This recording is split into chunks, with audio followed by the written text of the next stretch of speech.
היום ב' בשבט תשע"ט, השמיני לחודש ינואר שנת 2019.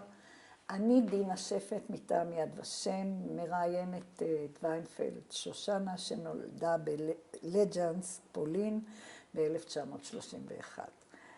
שושנה, היינו רוצים לדעת רקע משפחתי, מה שתוכלי לספר לנו. כן. ובכן, סבי מצד אבי היה גר באולנוב. הוא היה נשוי לבת דודה, אני חושבת, ששמה היה רושה, ואני נקראת על שמה. אבל בלידה השנייה שלה היא נפטרה. אבי היה הבן הבכור, ואחר כך הוא נישא לאישה אחרת, שגידלה את הילדים האלה וילדה עוד כמה, אני צריכה לספור. זה היה מנחם, מרדכי, יצחק, אסתר ועדינה. עוד חמישה ילדים. עוד 5 ילדים. וזה מה שאני יודעת בעצם על משפחת טוגנהפט. היה גם עוד 6 ילדים. היה גם אחד רבית משה, שנספה בשואה גם כן. והאח האמיתי של בעלי, הוא גם כן נשאר בעיר, לא ברח מהגרמנים, וגם הוא נספה. יתר הבנים, 3 בנים ובת, עלו ארצה כחלוצים בשנות ה-30. אני חושבת שבשנות ה-30, אני לא יודעת בדיוק. בכל אופן, ככה כשהגענו ארצה, הייתה לנו כאן משפחה. אז זה הסיפור מצד אבי. אמי נולדה בעיר רודניק, ולהוריה היה משק לא רחוק מרודניק, במקום שנקרא חולביאן אגורה, שהיום כבר זה מחוק לגמרי. וחוץ מהמשק הייתה להם גם חנות למשקאות. הסבא רבא שלי קיבל קונצסיה מהמלך פרנץ יוזף. לא כל אחד יכול היה לקבל את הקונצסיה הזאת, זה רק לאנשים עם ייחוס מסוים. ואחר כך סבתי ירשה את החנות הזאת, והם ניהלו אותה עד שלא יכלו יותר. ברגע שהם הזדקנו, וכל הילדים עזבו את הבית, הם עברו לגור בעיר רודניק. כי משם היה מוצאם, שם הם גם התחתנו. הוריי קבעו את מושבם בלז'נסק. אני חושבת שתקופה קצרה הם היו גם בלנצות, אבל לא ידעו לי הרבה על זה. אבל הם קבעו את מושבם בלז'נסק. אבי, בהתחלת נישואיהם, מצבם הכלכלי לא היה קל. אבי ניסה את מזלו בבישול סבון. הוא למד את זה במלחמת העולם הראשונה. הוא למד אצל מישהו שעסק בזה, היה שוליה אצלו. אבל זה לא צלח. ואחר כך הוא עבר הוא פתח חנות סיטונאית לקמח וחיטה וגרעינים. והחנות הזאת סיפקה קמח לכל הסביבה, גם לעיר וגם לכל הסביבה של ז'נסק. וזהו, אני נולדתי, לפניי היו 2 בנים. אחי הבכור נולד ב-1923, האח השני ב-1925, ואני נולדתי ב-1931. הייתה הפסקה גדולה, כנראה בגלל המצב הכלכלי. וכשאני נולדתי, אמי אמרה שאני הבאתי להם את המזל. אז מצבנו הכלכלי בסוף היה אפילו מצוין, וזהו. אחיי למדו בבית ספר פולני וגם בבית ספר עברי. בבוקר הלכו לבית ספר פולני, אחרי הצהריים הלכו לבית ספר עברי. הייתה בעיר לז'נסק, היו 3 בתי ספר יהודיים. אחד היה תרבות של הציונים הכלליים, אחד היה, בית ספר שני היה יבנה של תנועת המזרחי, והיה גם בית יעקב של אגודת ישראל. נוסף לזה הייתה גם גימנסיה, אפשרו ליהודים ללמוד בגימנסיה, שזה היה די נדיר, ולא להשתתף בשיעורים בשבת. ואיפה את למדת? אני הספקתי להיות שנה אחת בבית ספר. איזה? יבנה? ביבנה הייתי להיות בגן. יש לי תמונות, רואים אותי יושבת שם על הרצפה בין הקטנים. את זוכרת משהו מהגן של יבנה? לא הרבה. לא הרבה. משם אני לא זוכרת הרבה, אבל הייתי גם בבית ספר פולני, ומשם יש לי זיכרונות. מה? מה את זוכרת מבתי הספר? מבתי הספר אני זוכרת שבשנה הראשונה לימדה אותנו מורה פולניה שהייתה באבל, הופיעה תמיד בשחור, וגם כובע עם בועל שחור היה לה. היא הייתה מאוד קפדנית, וקצת אנטישמית אני חושבת. אני הייתי דווקא תלמידה טובה, אבל פעם אחת שכחתי מחברת. אז היא העמידה אותי בפינה וקיבלתי מכות על היד עם הסרגל. זה אני זוכרת מבית הספר. אבל איך הרגשת, זאת אומרת, כיהודייה הרגשת שונה או היית קטנה מדי? לא, היו הרבה יהודים. ילז'נסק הייתה עיר עם הרבה יהודים, ולמרות שזאת הייתה העיר של הרבי אלימלך, לא היו הרבה חסידים. לא היו הרבה חסידים. רוב היהודים היו בעלי השכלה וסוחרים כמובן, כי זה מה שיהודים ידעו לעשות בפולין. לא אפשרו להם הרבה דברים לעשות, אבל מודרניים. גם אבי היה דתי, הקפיד על קלה כחמורה, אבל היה לו זקן קצר, ורואים את זה בתמונות, כל חייו היה עם אותו זקן, ולבש לבוש מודרני. אמא שלי גם כן, לא היה לה כיסוי ראש אף פעם, לא הייתה לה פיה נוכרית, אבל שמרו על קלה כחמורה. יש לך זיכרונות מהחגים, מבית הכנסת, כן. משהו? היו בעיר 2 בתי כנסת גדולים. אחד היה בית המדרש, ואחד היה נקרא השול. והם היו אחד מול השני.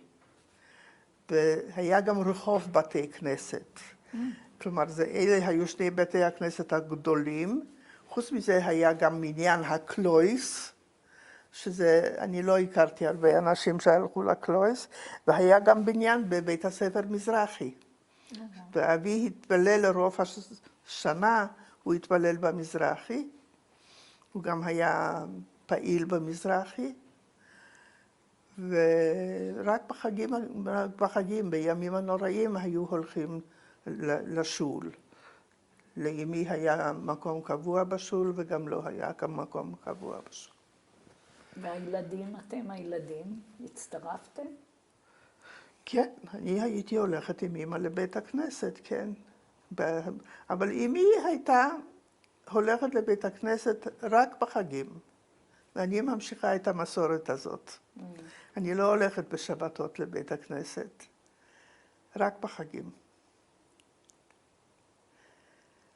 הייתה מאוד אלגנטית, עם כובעים, היו לה כל מיני כובעים, תראי אחר כך את התמונות שלה, אז תביני. סבא וסבתא לעומת זאת, את יכולה לספר קצת כן. עליהם? סבא וסבתא גרו רחוק, הם היו די רחוקים, הם לא ביקרו אצלנו הרבה, אבל אני זוכרת את הסבא וסבתא שלי, אני חושבת שזה היה ב-1936, כשאחותה של אמי, אחותה הקטנה, התחתנה. ואז נסענו כולנו לחתונה אליהם. החתונה הייתה שמה. ואנחנו נסענו כולנו לחתונה אליהם, ונסענו ברכבת, ועל יד הרכבת חיכתה לנו עגלה עם 2 סוסים ושמיכות, ככה שהביאה אותנו למקום שלהם. ומשם אני זוכרת את סבתא, וגם את סבא, וגם את החנות הזאת. אחר כך, פעם אחרונה כשאני ראיתי את סבתא, זה היה כבר הקיץ לפני פרוץ המלחמה. נסעתי לחופשת קיץ לסבתא לשבוע ימים. אבי הביא אותי לשם, ואני זוכרת שהיא הקפידה כל ערב, כשהלכתי לישון, להגיד את השמה, ובבוקר עוד במיטה, ליטול ידיים ולהגיד מודה אני. מאוד הקפידה על זה. היא הייתה עם פאה נוכרית? כן. יש לי פה תמונה, תראי אותה. הייתה אישה גבוהה, מאוד יפה, וזה מה שאני... באיזה שפה דיברת איתם? יידיש, גם עם ההורים שלי דיברתי יידיש. אבל ידעתי גם פולנית, וגם אמי דיברה פולנית יפה מאוד, היא פולנית מאוד שוטפת, כי היא הלכה לבית ספר פולני, למדה בבית ספר פולני. אבי, במלחמת העולם הראשונה, השתתף במלחמה, היה חייל. כן. והוא היה מאוד דתי, לא אכל אוכל לא כשר. אז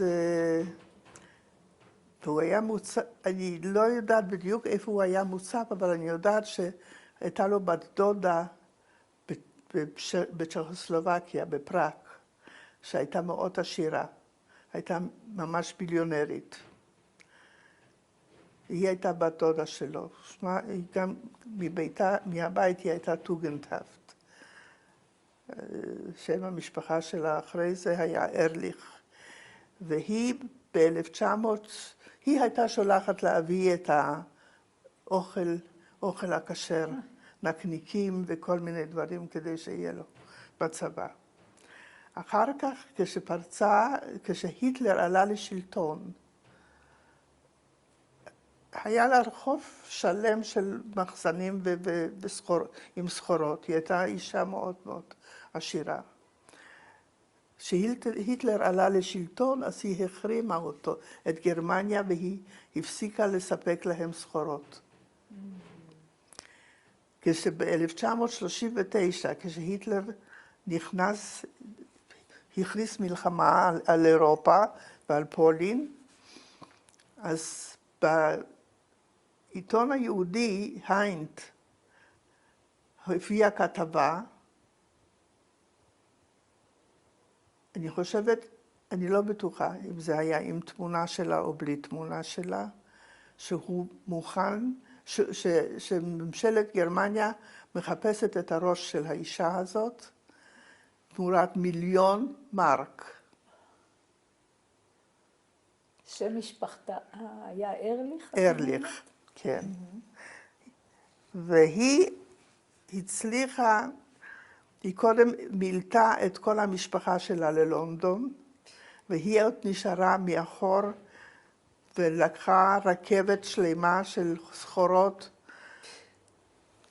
רצתה להגיע ללונדון, אבל בדרך איכשהו בצרפת, אני חושבת, תפסו אותה, והיא הייתה בבית סוהר לאיזו תקופה, אבל הצליחה למלט את עצמה גם משם, והגיעה ללונדון ואחר כך לניו יורק. ויחד איתה, היא לקחה גם את הילדים של אחותה, כי אחותה הייתה גם כן, בעלה של אחותה היה מועסק אצלם. אחותה באותו זמן הייתה בלז'נסק. באה לבקר את אמא שלה, ולא יכלה לחזור הביתה להתאחד עם הילדים שלה. בכל המלחמה הילדים היו בלונדון. היא איכשהו הצליחה להגיע, מכיוון שהיו לה איזה ניירות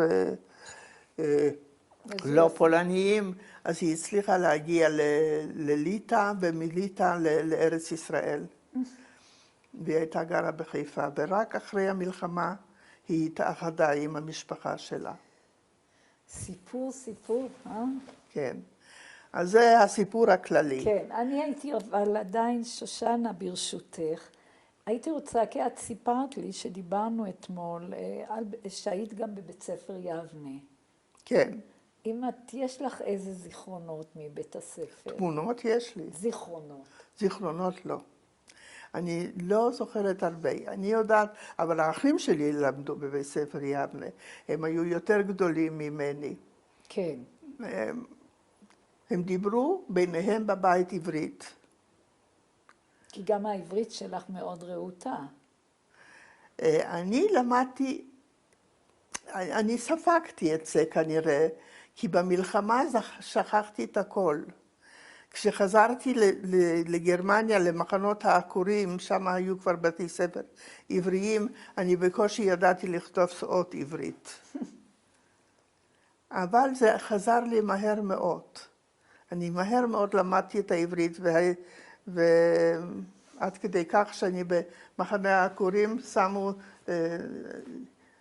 דקלמתי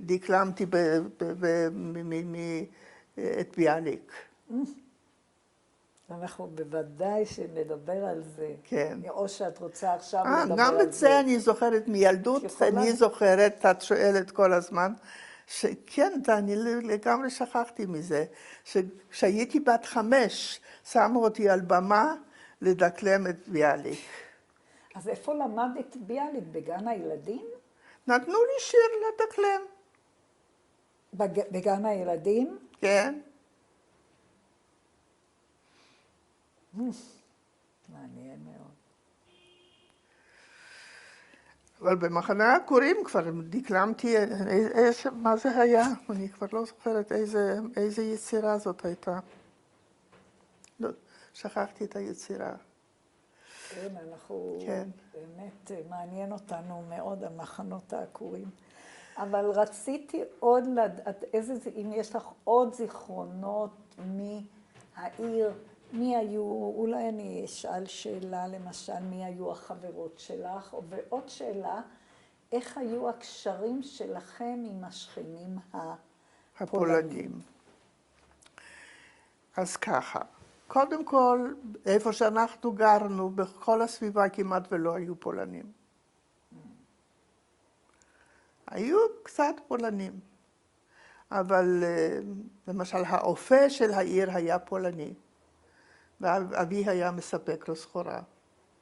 והוא כנראה היה אדם מאוד הגון, מכיוון שכשפרצה המלחמה, הוא היה חייב הרבה כסף לאבי, הוא קרא לאבי ושילם לו את כל החוב.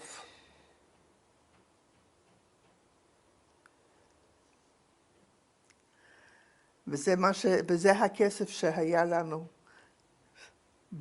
בשביל הדרך. כשאנחנו לא ברחנו, אני לא התחלתי עוד... אנחנו עוד לא התחלנו, אנחנו עוד מעט נגיע. חוץ מזה, הייתה החברה הזאת של אמא הפולניה. את רוצה לספר עליה?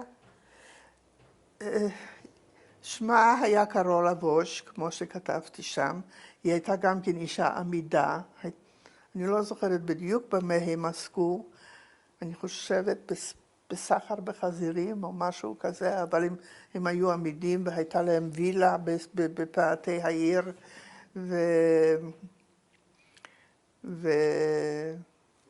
והיו לנו יחסים טובים איתה. אם היא הייתה שולחת אותי תמיד בפסח עם מצות אליה, היו לנו קשרים טובים עם המשפחה. חוץ מזה לא הכרתי פולנים. כולם היו יהודים. כל החברות שלי היו יהודיות. את יכולה להזכיר כמה חברות שאת יודעת שהן נספו אולי, או לא. מישהי? לא. מה שקרה לעיר לז'נסק, וזה כאן מתחיל הסיפור שלי בעצם. ב-3 בספטמבר הגרמנים כבשו את פולין. המלחמה, תוך שבוע, הם כבר היו אצלנו. יום אחד אני והחברות שלי היינו בכיכר העיר, כי שיחקנו, וראינו מטוסים. ושמחנו, את יודעת, לא ראינו הרבה מטוסים בלז'נסק. וככה אנחנו ילדות קטנות, מטוסים, ופתאום זה מתברר שזה מטוסים גרמניים, ומהר חיפשנו מקלט, ונכנסנו לאיזשהו מקלט של מחסן ביצים. לא היו מקלטים, אבל בכל אופן יצאנו מן הרחוב,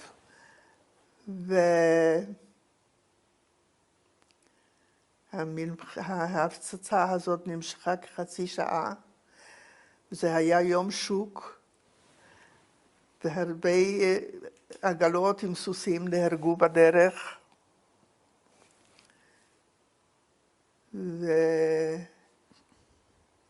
וככה התחילה המלחמה.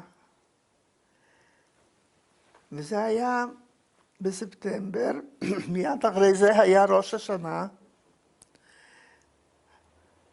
אבי הלך לבית הכנסת עם הבנים, ואמי הכינה את הכל, ותוך זמן קצר פתאום הם חזרו מבית הכנסת. הייתם מוכנים? הייתה אווירה שלפני מלחמה. קודם כל קראנו עיתונים, היו עיתונים, שהיו 2 עיתונים ביידיש, אחד היה המומנט והשני ההיינט. אצלנו בבית קראנו את המומנט. חוץ מזה, הרופא של העיר היה יהודי, ולא היה רדיו. שמו היה דוקטור דובשיץ, הוא מופיע בזיכרונות שלי. דוקטור דובשיץ. והוא היה מוציא את המגפון לחלון, האנשים היו עומדים בכיכר השוק מול הבית שלו ושומעים את החדשות. וככה אנחנו ידענו מה שקורה, כמובן.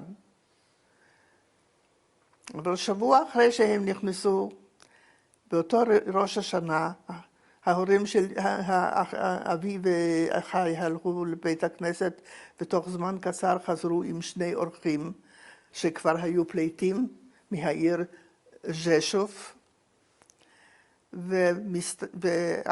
ואבא אמר, שורפים, הציתו את בתי הכנסת.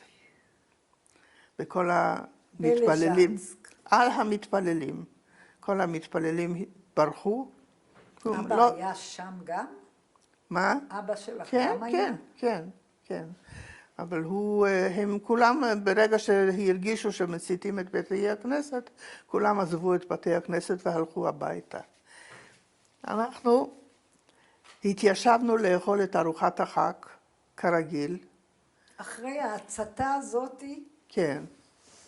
התיישבנו לאכול את ארוחת החג עם האורחים, וכעבור זמן קצר שמענו את צעדי המגפיים של הגרמנים בפרוזדור, וידענו שכבר הולכים לעשות כנראה חיפוש. אמי הייתה אישה עם המון תושייה, ישר היא רצה לחדר שינה, והכסף הזה שהיה לנו, שקיבלנו מן האופה הזה, היא הלכה ושמה אותו, היה לנו עציץ גדול של עלים, כזה, שמה אותו בתוך העציץ של העלים. הם נכנסו. הם זה היו אנשי גסטאפו? כן, כן. כבר הם הגיעו אחרי זמן כל כך קצר. כן. העמידו את כולנו על יד הקיר, עם הידיים למעלה, ועשו עלינו חיפוש, וכמובן כל מי שהיה לו שעון זהב, או טבעות, או תכשיטים, לקחו לנו. מה הם לקחו מכם, למשל? אני לא זוכרת. לא, אם היא לא לבשה הרבה תכשיטים, אז אני לא יודעת. יכול להיות שלקחו שעון. זה פרטים שאני באמת לא זוכרת. כן. זה לא היה משמעותי. העיקר שלא לקחו את הכסף, לא מצאו את הכסף ולא לקחו את הכסף, והם עזבו. אבל מאותו יום, הגברים של העיר היו צריכים להתייצב בכיכר העיר כל בוקר,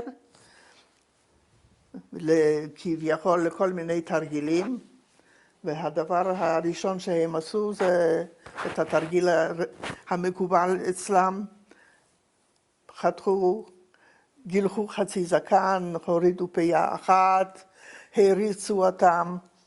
גם את אבא? כן, הורידו לו כן, פאה? כן, גם את אבי.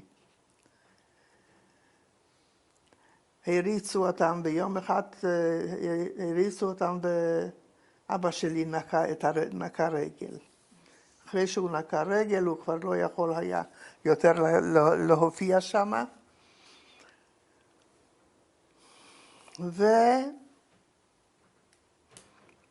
ואבי הגה את הרעיון, הוא אמר, אנחנו לא יכולים להישאר כאן.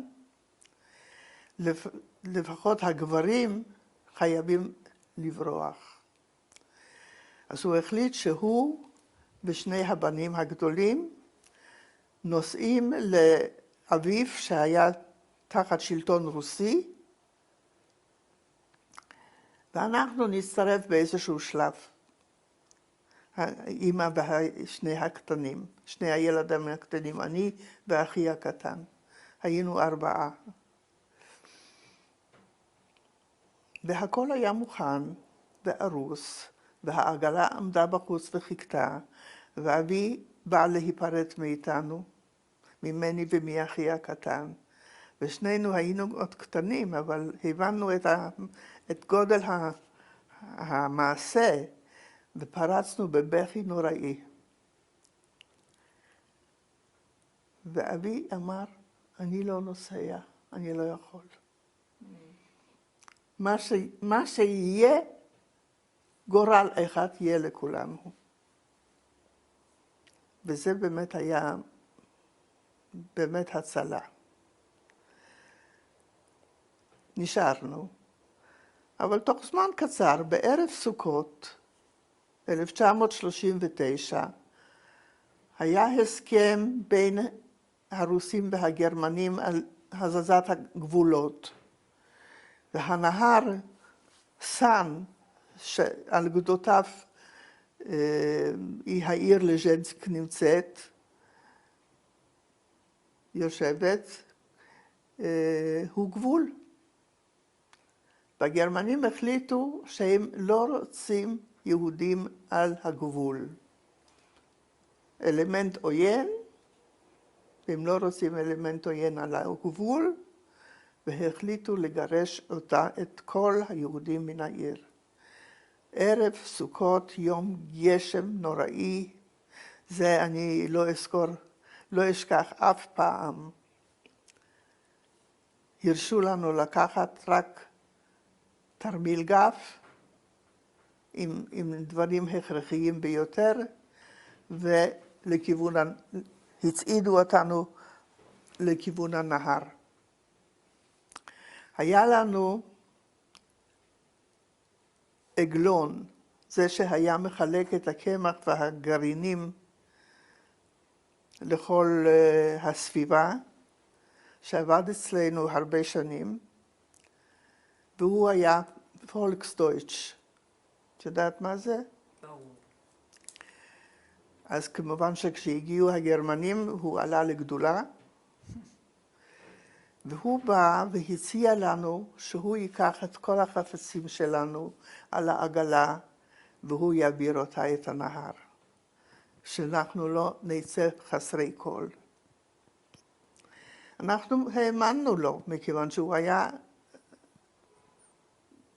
פועל, אדם מאוד נאמן, עבד אצלנו הרבה שנים והיו לנו יחסים טובים איתו, והוא היה מאוד נאמן. אמא האמינה לו וגם אבי, והוא באמת, העמסנו את הכל על העגלה. אחיי ואבי הלכו לכיוון הנהר יחד עם כולם, ואמי ואני ואחי הקטן החלטנו שאנחנו מחכים על יד הבית של החברה הזאת. מחכים לו. ולראות שהוא עובר לכיוון הנהר. ואנחנו עמדנו שם ועמדנו והוא לא הופיע. ירד גשם נוראי, ואמי בכל זאת החליטה לא לוותר. השאירה אותי ואת אחי אצל החברה הזאת בבית, היא כבר פחדה לקחת אותנו. היא אמרה, אני ברונטית, היא הייתה שחורה כזאת גם כן,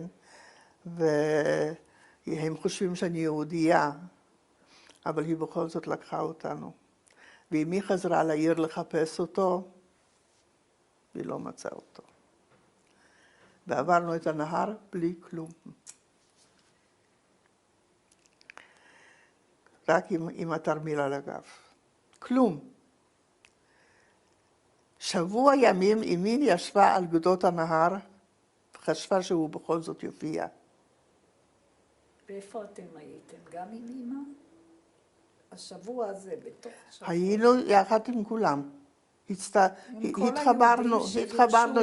התחברנו עם אחי ועם אבי, והיינו יחד עם כולם, אבל אמי ואני תמיד ישבנו על גדות הנהר וחיכינו לו, והוא כמובן לא הופיע. ואז כעבור שבוע, פתאום שוב פעם הזזת גבולות, וצריך לברוח. הודיעו לנו בערב, אם אתם רוצים להינצל, תתחילו לברוח. מי הודיע את זה? אני לא זוכרת מי הודיע.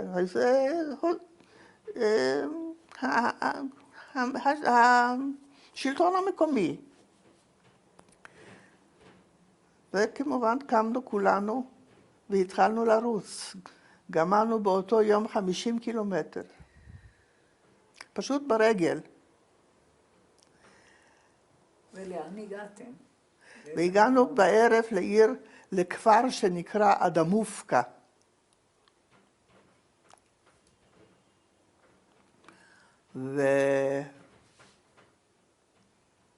ומשם הייתה אישה פולניה, שלצערי אני לא זוכרת את שמה, גם אמי לא זכרה את שמה, הכניסה כמה משפחות לביתה בלילה, פרסה קש על הרצפה, בישלה תפוחי אדמה עם חלב חמוץ, נתנה לכולם לאכול, והלינה אותנו את הלילה. היא הייתה פולניה. כן. שלא הכרתם. לא. לא רק אותנו, כמה משפחות היא הכניסה. ובבוקר השכם היא העירה אותנו, וקמנו ורצנו הלאה, עד שהשגנו את הרוסים. כשהשגנו את הרוסים, אז הם כבר לקחו את הילדים על הטרקטורים שלהם. המבוגרים המשיכו ללכת ברגל, ואת הילדים שמו על הטרקטורים, וככה נכנסנו לעיר לובצ'וב. שם כבר העיר הייתה מלאה פליטים. מלאה. וצריך היה לאחסן אותם. בהתחלה שמו אותנו כמובן באיזשהו בית ספר, על יד העירייה, והתארגנה שם מיליציה יהודית, ולקחו את המשפחות, כלומר ראש משפחה, והלכו מבית לבית לחפש בית בשביל המשפחה. בלובצ'וב. בלובצ'וב. אף אחד לא רצה להכניס אותנו. רק משפחה אחת, שהיה לה בית גדול, כנראה היו אנשים עמידים גם. לא ברצון עשו את זה, אבל בכל זאת הכניסו אותנו. נתנו לנו חדר באגף האחורי, והיינו איתם. אני לא זוכרת כמה זמן זה היה. בהתחלה ככה היו לנו יחסים מאוד, הם היו מאוד מאוד מרוחקים. היינו פליטים כבר, את יודעת איך שמסתכלים על פליטים. אבל הגיעה שבת, והייתה ארוחת שבת, אז הם הזמינו אותנו לארוחת השבת, ואבי היה לו כל ערב, והוא היה גם עובר לפני התיבה בבית הכנסת שלו. זה חוזר גם לסבי, גם סבי היה עובר לפני התיבה. והוא התחיל לשיר זמירות שבת. ואז הם פתאום גילו שזה לא סתם פליטים, שזאת משפחה עם מסורת, עם זה, ואז הם מאוד מאוד התקשרו אלינו. עד כדי כך התקשרו אלינו שאמי החליטה שהיא משאירה אותנו, את הילדים אצלם, והיא חוזרת ללז'נסק לחפש את הגרמני. התחפשה לכפרייה, שכרה סירה שהעבירה אותה את הנהר,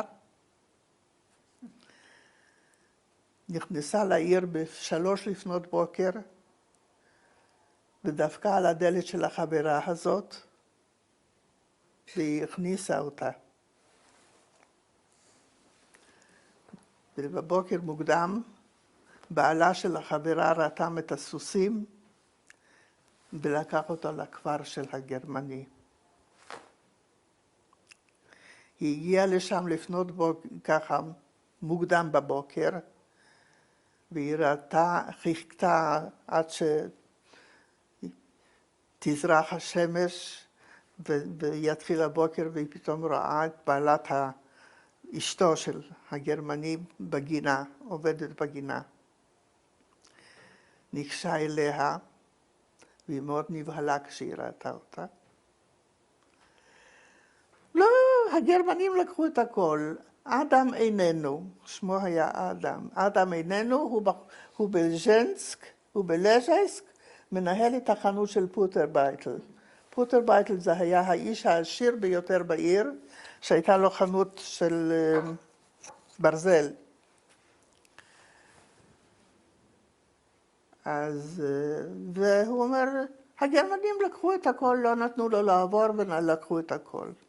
טוב, אז אם היא אומרת, את לא תזמיני אותי לבית שלך, לכוס תה, באתי מרחוק. זאת אומרת, כן, תיכנסי. לא הייתה לה ברירה. נכנסה לבית, כל הבית היו דברים שלנו. הווילונות, הכיסויים על המיטה, הכל, הפמוטים, הכל היה שלנו. והיא ככה יושבת ומסתכלת ומסתכלת.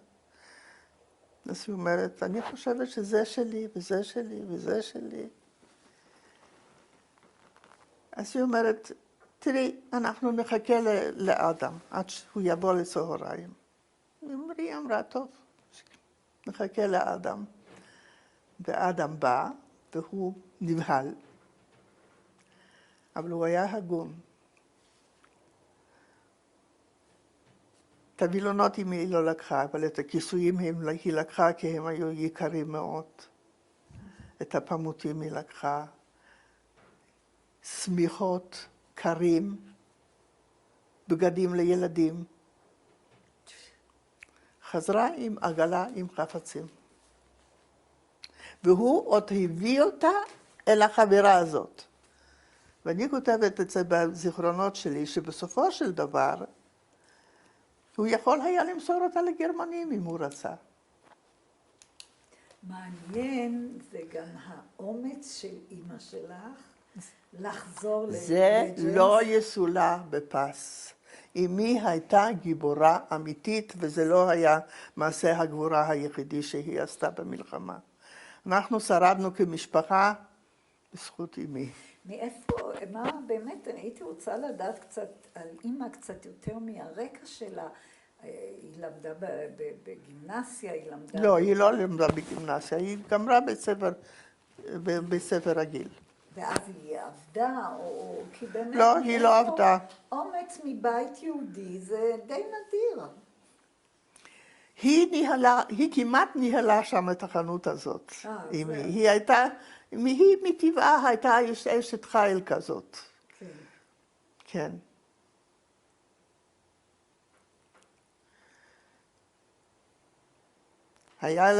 היה להם אח בווינה, שלמד בישיבה שם. אז היא הייתה תמיד נוסעת לווינה להביא לו את החבילות עם האוכל ועם הזה. היא הייתה באמת מאוד מיוחד. משהו מאוד מיוחד. אני מבינה שבין ההורים היא הייתה דומיננטית, לא? אני שואלת, זו שאלה פתוחה כמובן. תראי, כן. מבחינת המשפחה, במשפחה, כן. קודם כל אבי העריץ אותה. זאת, הם לא התחתנו בשידוך. זאת הייתה אהבה. איך הם הכירו, אם את מזכירה את זה? כן, אני מזכירה את זה. בזיכרונות. אבי היה מספר שבשבתות הבנים היו הולכים לטייל לעיר הזאת, למקום הזה, כי שם יש בנות יפות. באמת כל הבנות של סבתי היו יפות, כי גם סבתי הייתה אישה יפה.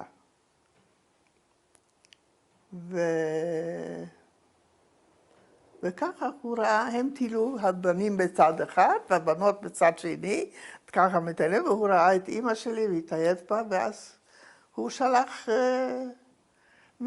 אני לא זוכרת, על זה אני לא זוכרת אם הוא שלח שטחן, או שהוא בעצמו התחיל איתה. בכל אופן, זאת הייתה אהבה גדולה, והוא עד יומו האחרון העריץ אותה.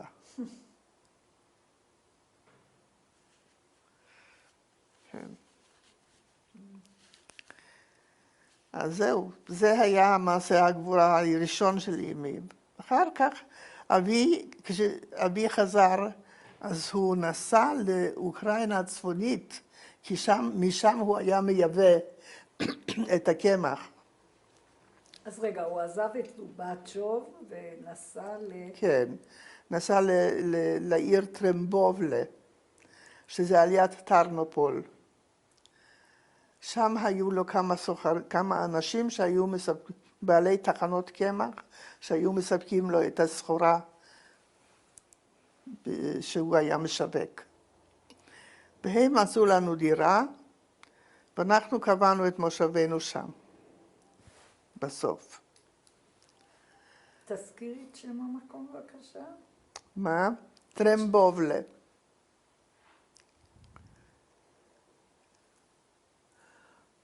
אבל גם שם לא הספקנו להיות הרבה זמן. שם הלכתי עוד פעם לכיתה א', ושם כבר לימדו ברוסית. ואחרי שנה בערך, ב-1941, אני חושבת זה היה,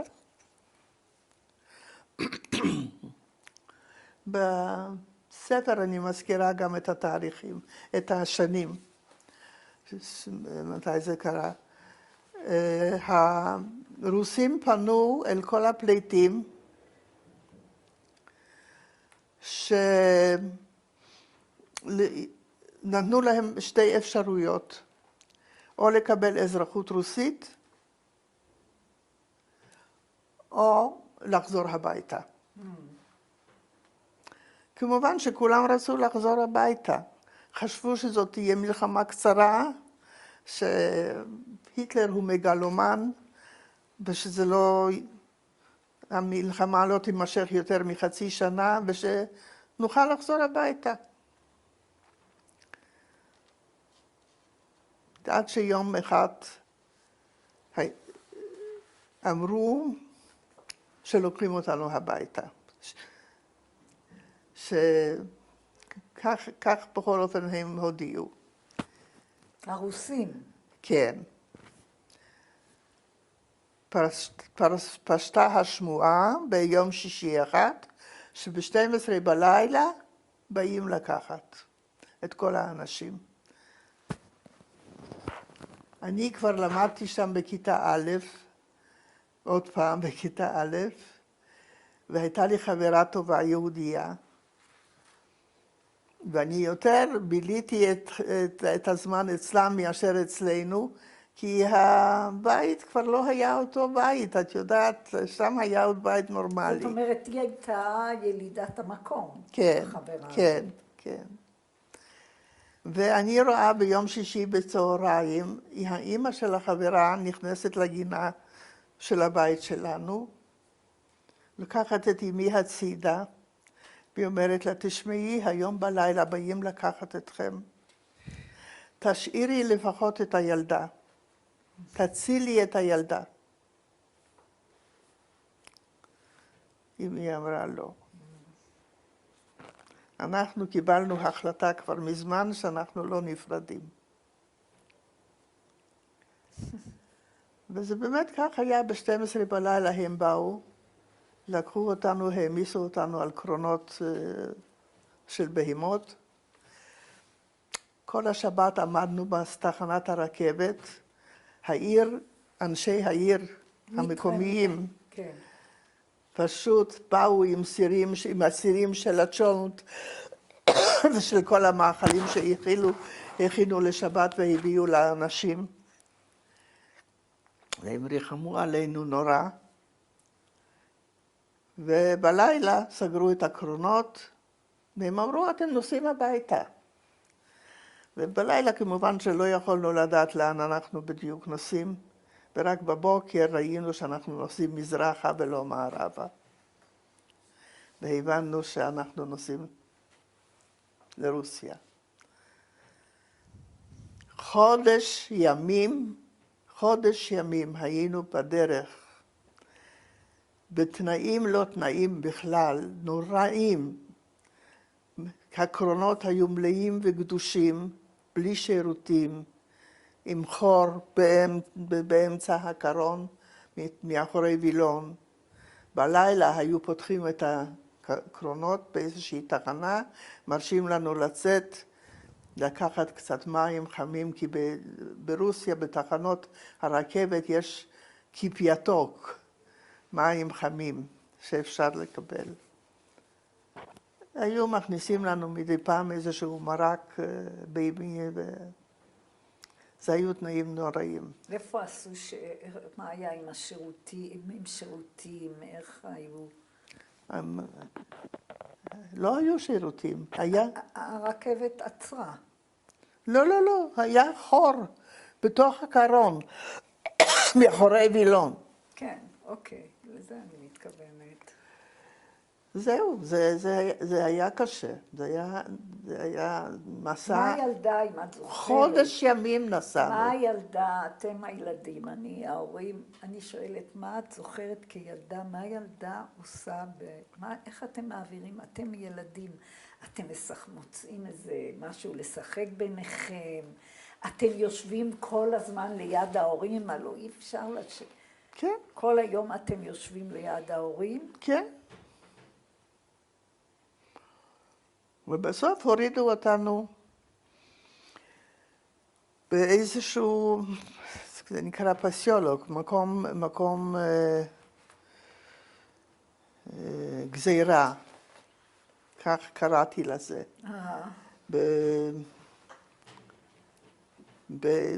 לא רחוק מסווירדלוסק, בהרי אורל. ושם פשוט שלחו אותנו, את הגברים, לעבודת כפייה. אבי ושני האחים שלי, 13 ו-14, הם היו וכבר הכריחו אותם לצאת ליערות. ליערות לכרות עצים ולעבוד.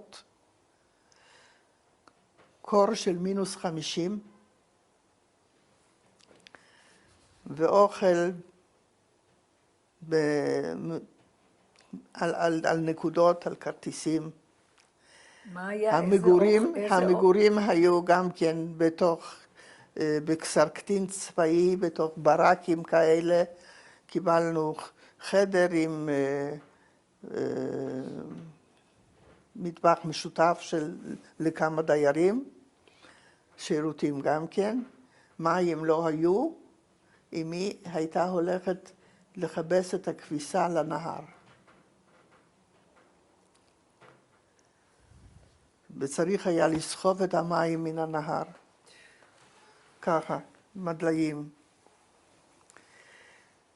וכמובן מי עשה את זה? אמי עשתה את זה, מכיוון שאבי היה בעבודה כל היום. איך אתם, היה כבר, אני מתארת לי, חורף. איך אתם מסתדרים? איך אתם מתחממים? היה נורא קר. היה איזה סידור שאפשר לחמם את המקום? לחמם אני חושבת לא הייתה בעיה, כי עצים היה שם מספיק. כן, את הבתים היו מוסקים, אבל בחוץ היה מאוד קר. ואנחנו לא היינו מסוידים. המקומיים היו להם את הקופייקי, כלומר את מה שאנחנו היום לובשים, המעילים הממולאים האלה. בפולין אנחנו לא הכרנו את זה. אבל שמה, אז לאט לאט אני חושבת הם צידו אותנו במעילים האלה. אבל למשל לבית הספר, אי אפשר... התחלת ללמוד שם. כן, עוד פעם לכיתה א'.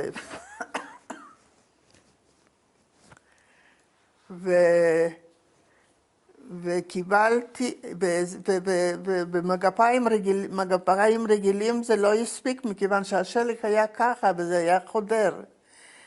אז אני הייתי תלמידה מצטיינת. למרות שלמדת ברוסית. ברוסית, כן. כן. הייתי תלמידה מצטיינת, אז בשליש הראשון קיבלתי מתנה את הוואלנקי, מגפיים כאלה, את יודעת, מסמר גדוש, שזה היה מאוד מחמם. המזל היה שאחי הקטן למד אחרי הצהריים ואני בבוקר, וההפרש בינינו היה שנה. אז אני הייתי חוזרת הביתה, מורידה את המגפיים, נותנת לו את שלי. זאת אומרת שבבית הספר היו משמרות, אני מבינה כך. כן, כן. ואמי הייתה מסתובבת בין הכפרים שמה, מחליפה דברים שהיה לה באמת שלקחה מן הגרמני, תמורת קצת חמה, קצת חלב, קצת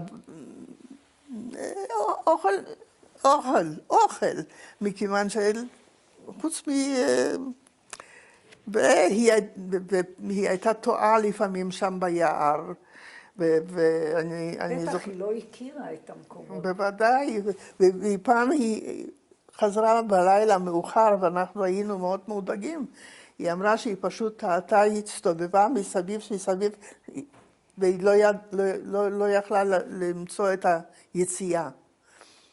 אבל איכשהו היא יצאה והגיעה הביתה. והרכבות עברו קרוב אליכם? איך הגיעו אנשים לעבודה? את מספרת שאבא עסק בעבודות כפייה. אז איך הוא נסע לעבודות האלה? איך הוא הגיע לעבודות הכפייה? לא יודעת, אני באמת לא יודעת. אני לא זוכרת את זה. אני רק זוכרת דבר אחד, שאבא של חברה שלי עבד בהסרת השלג מפסי הרכבת. אז כנראה שכן הייתה רכבת שם באיזשהו בסביבה. והיה קר מאוד, והוא לבש כובע מאוד על האוזניים. הוא לא שמע שהרכבת מגיעה והוא נדרס. זה אני זוכר. לא, אף פעם לא אשכח. וחוץ מזה, היו שם גם הרבה אנשים מן השכבה הגבוהה של היהדות, כן. שלא עמדו בכל התנאים האלה, שפשוט התמוטטו ונפטרו מהתקפי לב וכולי, לא התרגלו לתנאים האלה. אז מה, הם קפאו מקור או לא, מתו ככה? חלו היו רופאים שם בסביבה? אני לא זוכרת שהייתי שם אצל רופא. היו רופאים בינינו, אבל... טוב, עוד היינו... גם ההורים עוד היו צעירים, אנחנו היינו ילדים. חשמל היה, למשל? חשמל, דבר כזה. נדמה לי שלא. עששיות. כן. טוב, חשמל לא היה גם בלז'נסק. רק מנורות לוקס היו ברחובות ובבתים עששיות. עכשיו עוד גם מים זורמים לא היו בבתים בלז'נסק. היה לנו יהודי שקראו לו מוישה דה וסרטרגר, הוא היה מביא לנו את המים.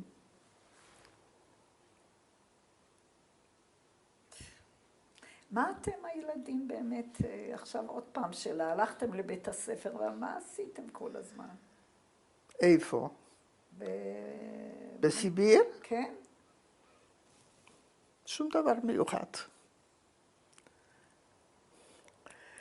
והיו כפריים מסביב. כן, כן. איך הם התייחסו אליכם? הם היו אומרים לנו,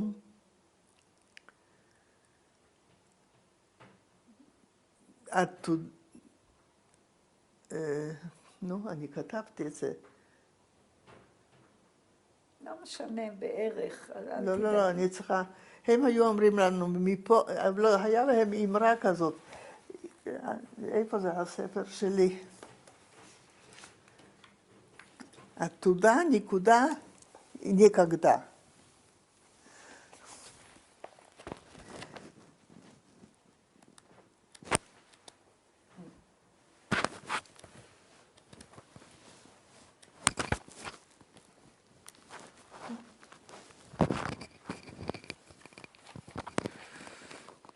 פסיולוג מספר 2, פסיולוג מספר 1, פה זה צריך להיות, ארץ גזירה.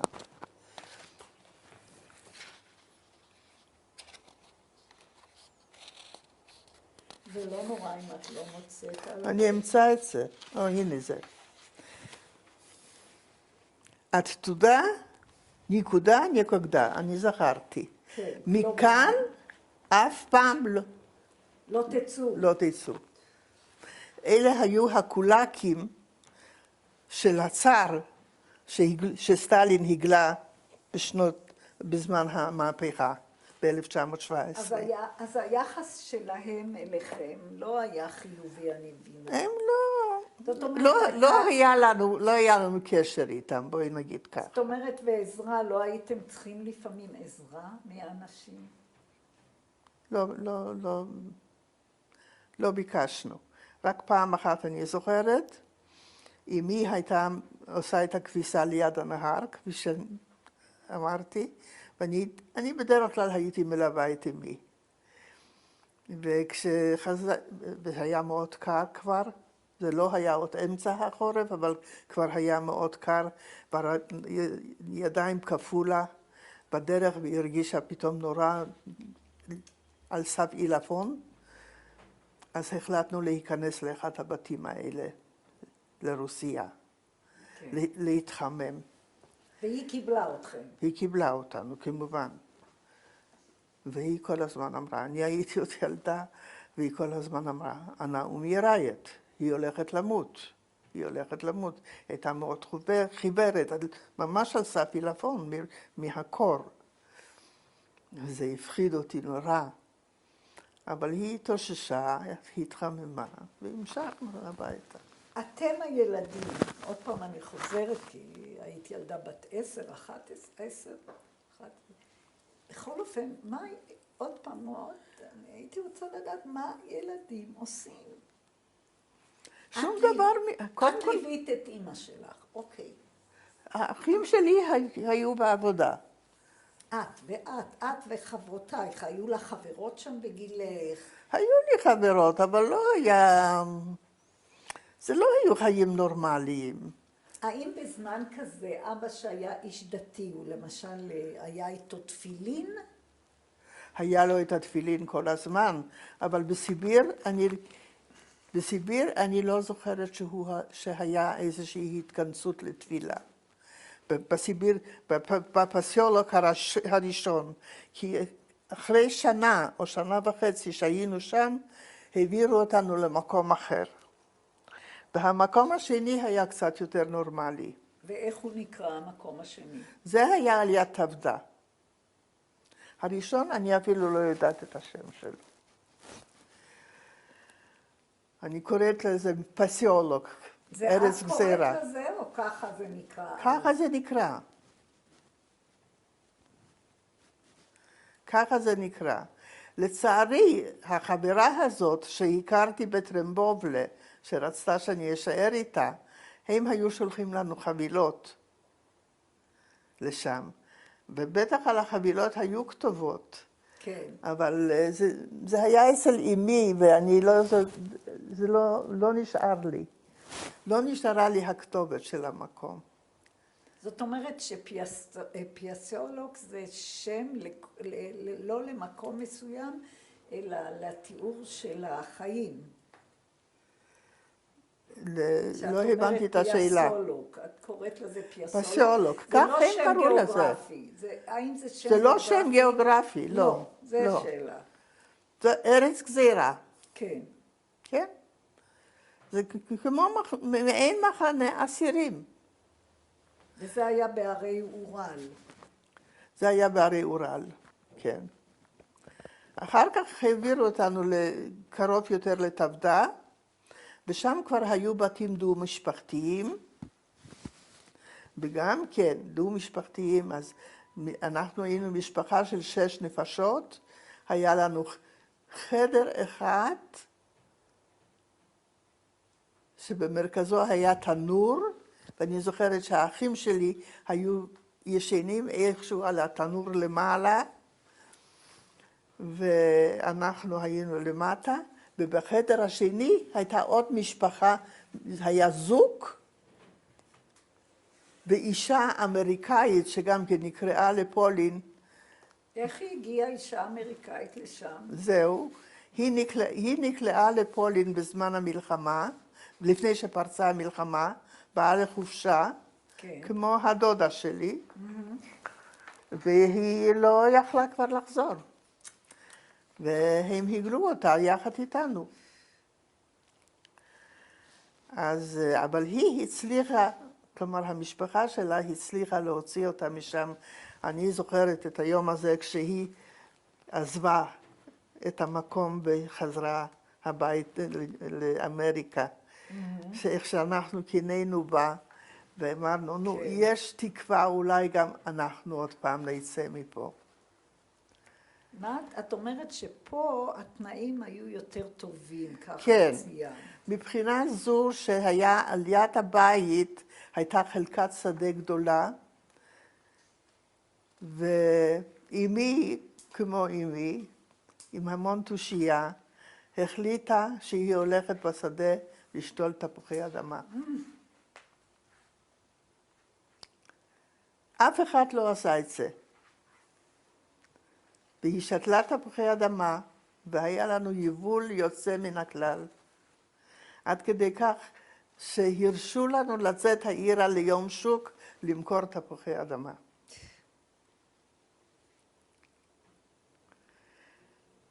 זאת אומרת שהיה לכם עכשיו יותר מזון, אז מה אכלתם?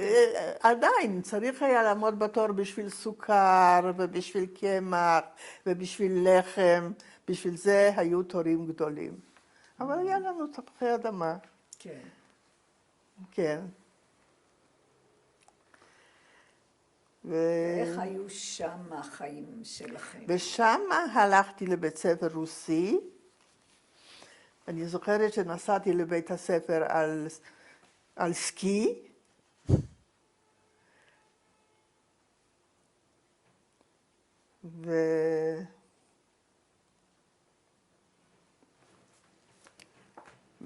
אבל הייתה כבר, בינתיים התארגנה ממשלת פולין הגולה בלונדון.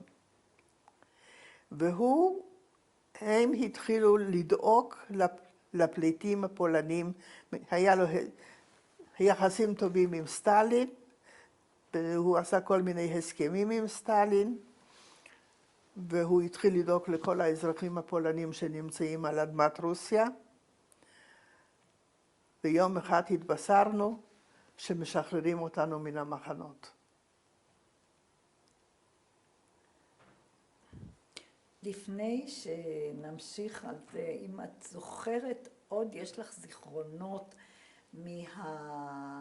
מהמחנה ליד תבדה. כי את אמרת שהיה שונה. כן, יש לי זיכרונות, אני כותבת עליהם. קודם כל, שמה הכריחו גם את הנשים לצאת לעבודה.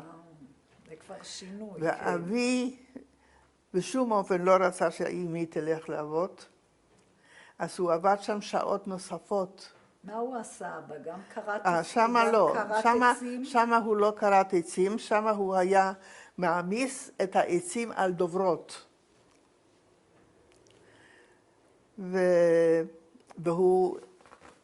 והוא היה סטחנוביץ.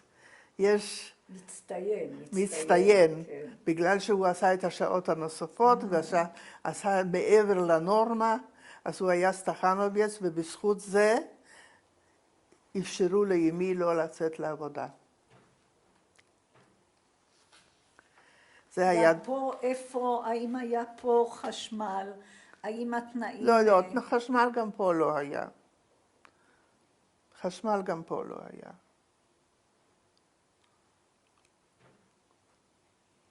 אני לא זוכרת אם היו מים אפילו, מים נדמה לי אולי כן היו, אבל אני לא זוכרת. עכשיו עוד פעם באמת שאלה שאנחנו יודעים שבזמן הרוסים הם לא רצו שום הצהרה דתית או שום חיים דתיים. אז זהו, זה הסיפור, זה הזיכרון השני שיש לי. זה הזיכרון השני שיש לי משם. כן. אבי, כפי שהזכרתי, הוא היה עובר לפני התיבה, גם לפני המלחמה, אסף מניין ביום כיפור, ועבר לפני התיבה, וקיים תפילה. איפה הוא עשה את זה? באחד הבתים. לא בבית שלנו, באחד הבתים של משפחה אחרת, וכמובן שעצרו אותו. עצרו אותו מפני שהוא השבית את האנשים מן העבודה. וגם פולחן דתי לא היה אסור. אבל שוב פעם, מפני שהוא היה סטחנוביץ, והוא היה ברשימה הטובה שלהם, אז שחררו אותו.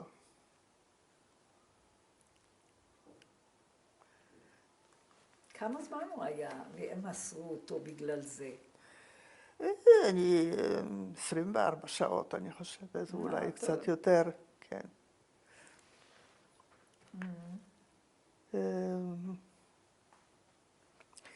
זה היה הזיכרון החשוב שהיה לי משם. עכשיו, אתם דיברו אצלכם על מה שקורה בבית אני מתכוונת בפולין ממש. לא הבנתי. אם דיברו בבית, דיברו אצלכם, זה לא בית, אבל על מה שקורה בפולין, על רציחות, על הגטו. לא, שום דבר. לא ידענו כלום. לא ידענו כלום. שושנה, בזמן ההפסקה שהייתה לנו, את אמרת שאת רוצה, יש לך כמה זיכרונות מדמויות לז'אנס, ואת רוצה לספר עליהם, אז בבקשה. לא הייתי קוראת לזה זיכרונות. אני רק רוצה לציין. הרב של העיר היה הרב לנדאו, גם כן ממשפחת לנדאו הידועה. ומה שזכור לי, למרות שהייתי ילדה קטנה, כשהוא נפטר צריך היה למנות את בנו לרבנות, ועל בנו היו הרבה מאוד חילוקי דעות בעיר. מה דיברו עליו? כי זו משפחה מאוד אליטיסטית. בסדר, אבל הבן לא היה כל כך מוצלח כמו האבא. זה אני זוכרת. והוא אחר כך, הבן הזה נקלע גם כן לאוזבקיסטן, לסמרקנד, אבל הייתה עלייה דרך טהרן. ילדי טהרן, והיו גם כמה משפחות מיוחסות שיצאו בתקופה הזאת מטהרן, והוא היה בין אלה שנכנסו לרשימה, והוא הגיע פה לירושלים הרבה לפנינו כמובן. וכשאני הגעתי לירושלים, אז ביתו הייתה חברה שלי בלז'נסק. אז אנחנו נפגשנו. זה היה דמות אחת, והדמות השנייה המאוד מאוד דומיננטית הייתה באמת הרופא. זה הרופא שדיברתי עליו קודם, שהיה מוציא את המגפון לחלון, כן. בשביל לשמוע את החדשות. בבקשה? שמו היה דוקטור דופשיץ. כן. ואני אקריא פה מה שהוא בעצמו כתב בספר הקהילה של לז'נסק. הוא כתב ביידיש, אבל אני תרגמתי את זה לעברית. אז הוא כותב, בשובי לאחר מלחמת העולם הראשונה לעיירת מולדתי ברוט, עם סיום חובת השירות הצבאי בצבא הפולני, התחלתי לחפש מקום לפרקטיקה כרופא. לגמרי במקרה ראיתי ידיעה ביידיש טוקבלט שקהילת לז'נסק הייתה רואה ברצון רופא יהודי בקרבה.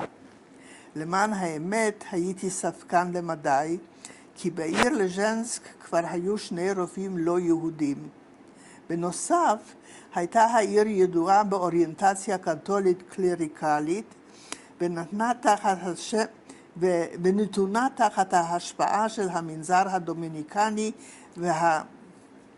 והתקשיתי להאמין שיעלה בידי לשבור מסורת רבת שנים של אנטישמיות בעיר.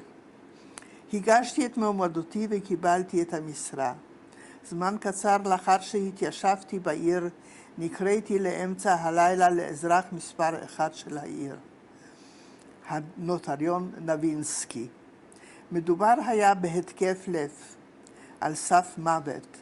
בשביל רופא צעיר זה מצב לא פשוט, במיוחד כשמדובר באישיות אימננטית, אבל כפי שהממרה ביידיש אומרת, ודינוית איז גרויס, helft Gott ארויס. מוכנה לתרגם את זה? כן, אז תרגמתי פה. בשעת הדחק אלוהים בא לעזרתך. הצלחתי להציל את החולה. כולם התפלאו, במיוחד הגויים. למה לא קראו את הרופאים הפולנים לקונסיליום? מכאן והלאה ההערכה לרופא היהודי מווינה הלכה והתעצמה. זהו. ואני אחר כך מוסיפה, אני זוכרת את דוקטור דופשיץ כאיש נעים הליכות. בשנתיים שלפני המלחמה אמי סבלה מהתקפי אבני מרה, עודף משקל, תזונה שמנה. לעתים קרובות אמא הייתה מקבלת התקפים בלילה. דוקטור דופשיץ תמיד היה מגיע ומשחרר אותה מהכאבים. הוא כמובן טיפל גם בנו הילדים. לא הייתה קופת חולים ולא טיפת חלב. בית חולים היה בלבוב, כך שכל הטיפול במחלות הילדות היה על ידי דוקטור דופשיץ. זהו, זה על לך דוקטור... יש זיכרונות אישיים ממנו? כן. הוא טיפל בי. כן. כן. אוקיי, אנחנו נצטרך להחזיר אותך עוד פעם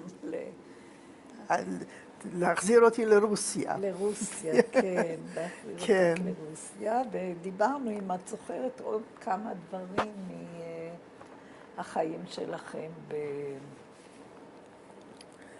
אז במחנה. דיברנו על זה ששיקורסקי, ממשלת פולין הגולה, שחררה את כל האזרחים הפולנים מסיביר. וכמובן שיכולנו להישאר שם אם רצינו, אבל כמובן שחשבנו שסיביר זה מקום איום ונורא, ושכדאי לנו לצאת משם. והמטרה הייתה לא רק שלנו, אלא של כל היהודים, וכמובן שבזמן מלחמה ובזמנים שכאלה פועלים כמו עדר, כולם נסעו לכיוון אסיה הקטנה, לאוזבקיסטן. נסענו לאוזבקיסטן. רגע, מה לקחתם איתכם? איך זה היה? איך אתם עוזבים את המקום ואת ה... לקחנו איתנו מה שהיה לנו. מה היה? לא היה לנו הרבה.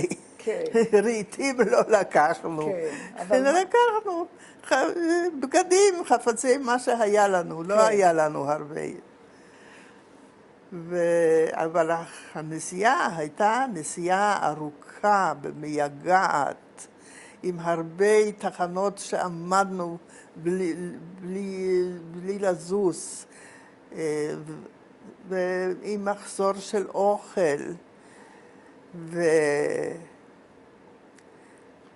ובסוף, אחרי חודשיים, אני חושבת, הגענו לטשקנט. ובטשקנט ישבנו פשוט בתחנת הרכבת בחוץ, תחת השמש הקופחת. שם מזג האוויר הוא הפוך. שם היינו, בסיביר היינו במינוס 50 מעלות, שם היינו בפלוס 50 מעלות. וחיכינו שישפצו אותנו לאיזשהו מקום מגורים, לאיזשהו מקום קבע. בעצם למה בחרתם דווקא בטשקנט? אנחנו לא בחרנו, שם הורידו אותנו. לא היו לנו הרבה בחירות בזמן המלחמה.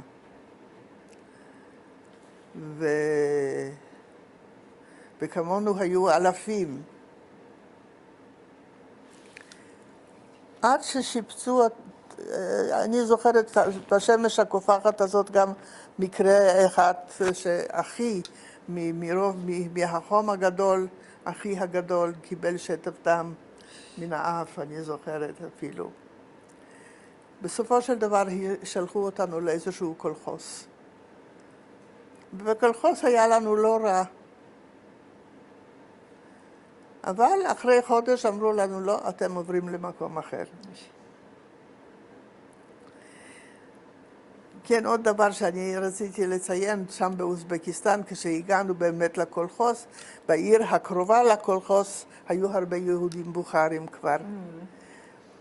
ואני זוכרת שכשרצינו לחם וראינו שזה אולי יהודי, אז אמרנו את זה בעברית. אמרנו לחם, אז הוא ידע שאנחנו יהודים, פליטים יהודים, ואז הוא היה נותן לנו את הלחם.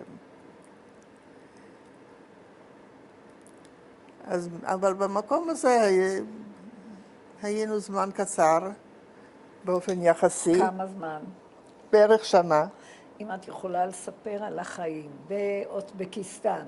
כן, שם אבי עבד בשדה. כן. ושם גילינו שהוא עיוור צבעים. לא ידענו. כי הוא היה אמור לכתוב את כל הפלפלים האדומים, ובמקום זה הוא כתב את הירוקים. והוא דרך אגב העביר את זה גם לנכדים שלו. יש לי נכד שהוא גם כן עיוור צבעים, והוא בגלל זה בצבא לא יכול, שיפצו אותו באיזשהו בחיל מסוים, וכשגילו שהוא עיוור צבעים, אז אמרו, לא, אתה לא יכול להיות אצלנו. זהו. משם היינו צריכים, אבל שם היה לנו כבר לא רע, באמת היו ירקות ופירות, ולחם תמיד היה במשורה. מה עם בית הספר? האם את לומדת שם? שם לא למדתי, זה היה תקופת הקיץ. כן. זאת הייתה תקופת הקיץ ולא היה בית ספר, שם לא הלכתי לבית ספר. העבירו אותנו לקירגיסטן. כן. קירגיסטן, למרות שזה כל כך... רגע, הייתם באוסבקיסטן, ואחר כך עברתם... לקירגיסטן. וקירגיסטן. למרות שמבחינה גיאוגרפית זה מאוד קרוב, אבל זה עולם אחר לגמרי. הקירגיזים בכלל לא דומים לאוזבקים, הם יותר טטרים, הם מלוכסנים, יותר סינים. כן. הם מלוכסנים וגם החקלאות שלהם שונה, וגם יותר קר שם בחורף. בחורף יורד שם שלג. בקיץ חם מאוד, בחורף יורד שלג. הם מגדלים אורס בעיקר, תבואה ואורס. בגלל זה היו גם הרבה מאוד יתושים ומלריה. ושם אבי עבד על הקומביין. את יודעת מה זה קומביין? כן. ועוד פעם הוא התבלט כסטחנוביץ, והוא מאוד היה אהוב על המנהל הקולחוס. איפה שם גרתם? באיזה מקום? הכסנו אותנו בבית ספר, נתנו לנו אולם גדול. זה היה בקולחוז או במה? בקולחוז. כן. נתנו לנו אולם גדול של בית ספר, ובתוך האולם הזה היו 3 משפחות. ישנו על קש על הרצפה, משפחה מול משפחה. ועוד נוסף לזה היו 2 רווקים גם. והיה תנור בישול בפינת החדר. שירותים, נדמה לי, שירותים היו בחוץ. חשמל לא היה. מים היה לנו מעיין טבעי של מים זורמים, ממש לא רחוק מהבית.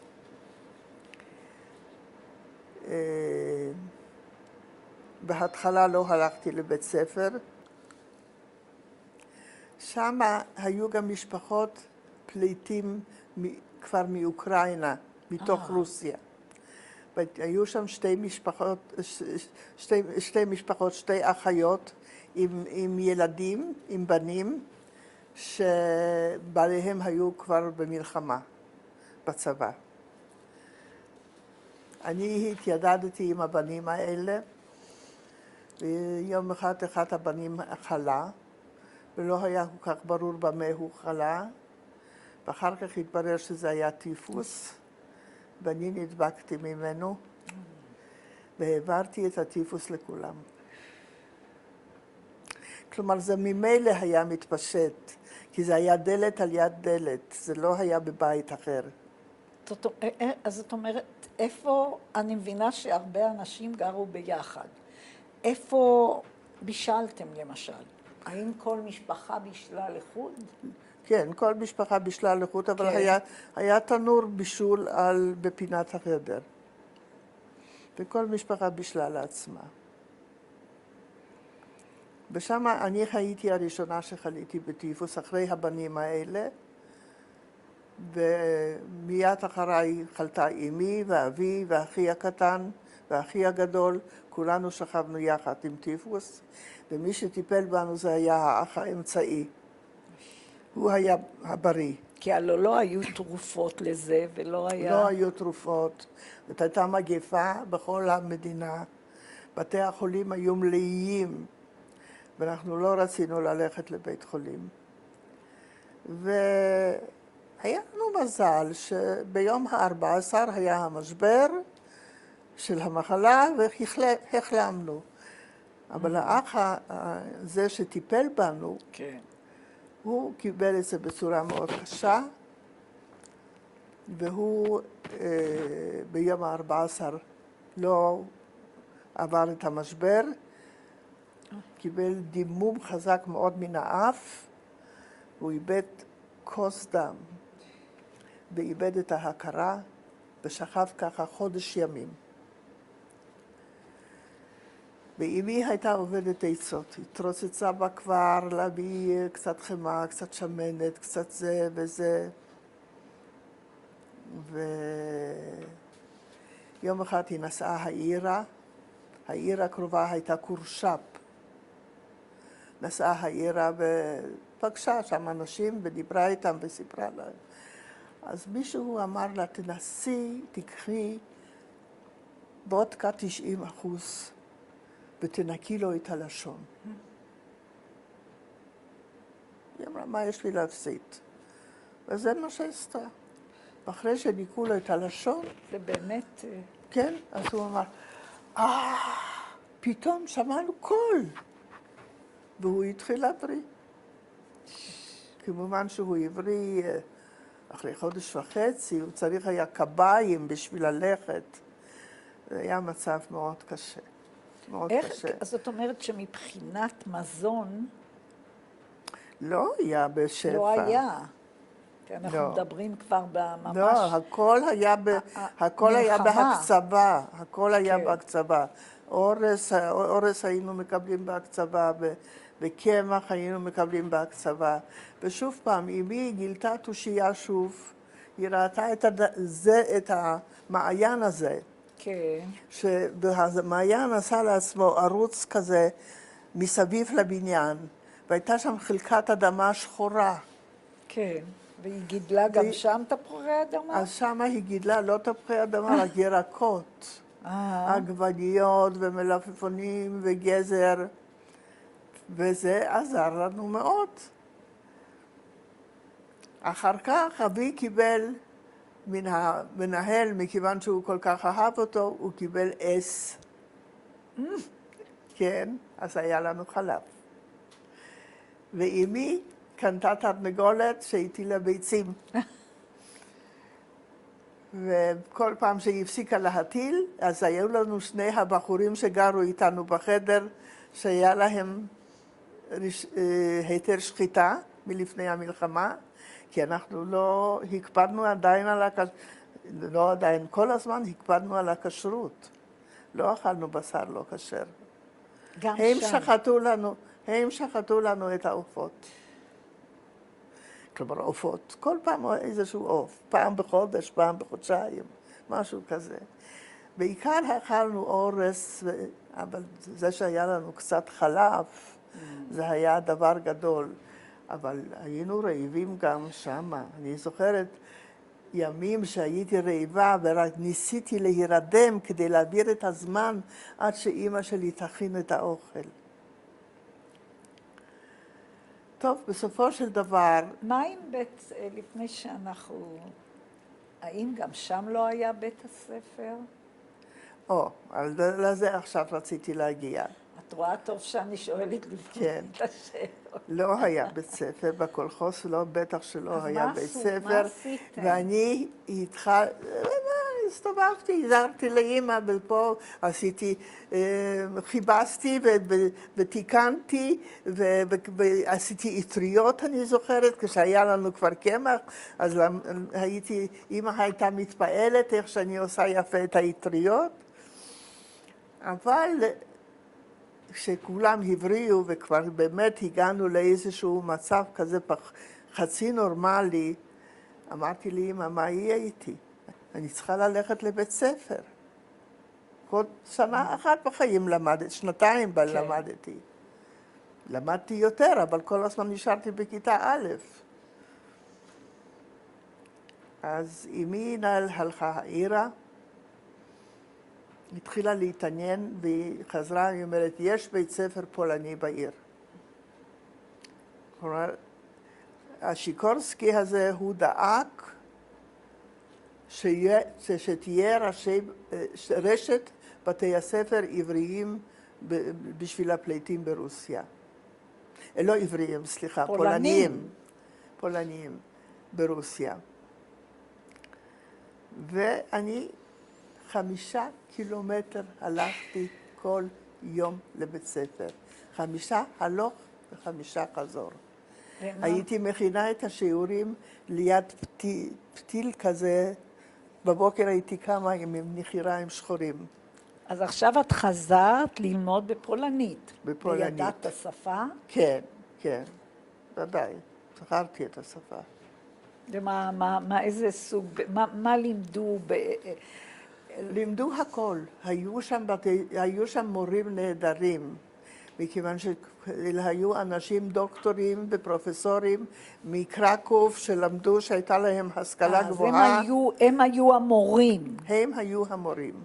כן, למדנו פיזיקה ומתמטיקה בספרות פולנית, וכמובן גם רוסית.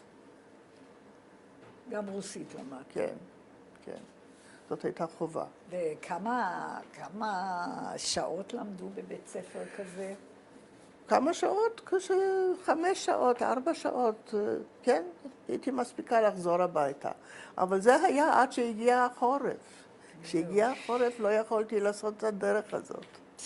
ובאתי למנהל הזה. המנהל היה גם המורה, כי זה היה הכל בקנה מידה קטן. כן. ואמרתי לו, מה אני אעשה? אני לא יכולה בחורף לעשות את הדרך הזאת. אז הוא מאוד התרשם מן הרצון שלי ללמוד, והייתה עוד ילדה בקולחוס הזה שלמדה איתנו. אז הוא הקצה חדר אחד בבית הספר לפנימייה, שנוכל ללון שם. מה? וישנתי עם החברה הזאת במיטה אחת. היא הייתה גדולה ממני בשנתיים. והיא לימדה אותי את סודות החיים גם, כי לא ידעתי כלום. וככה זה היה עד שהחלטנו לעזוב את הקולחוס הזה. כי כל היהודים שהיו שם בינתיים עזבו, ורק אנחנו נשארנו מכיוון שהמנהל לא נתן לנו לעזוב. לאבא. לאבא. פשוט לא נתן לו לעזוב.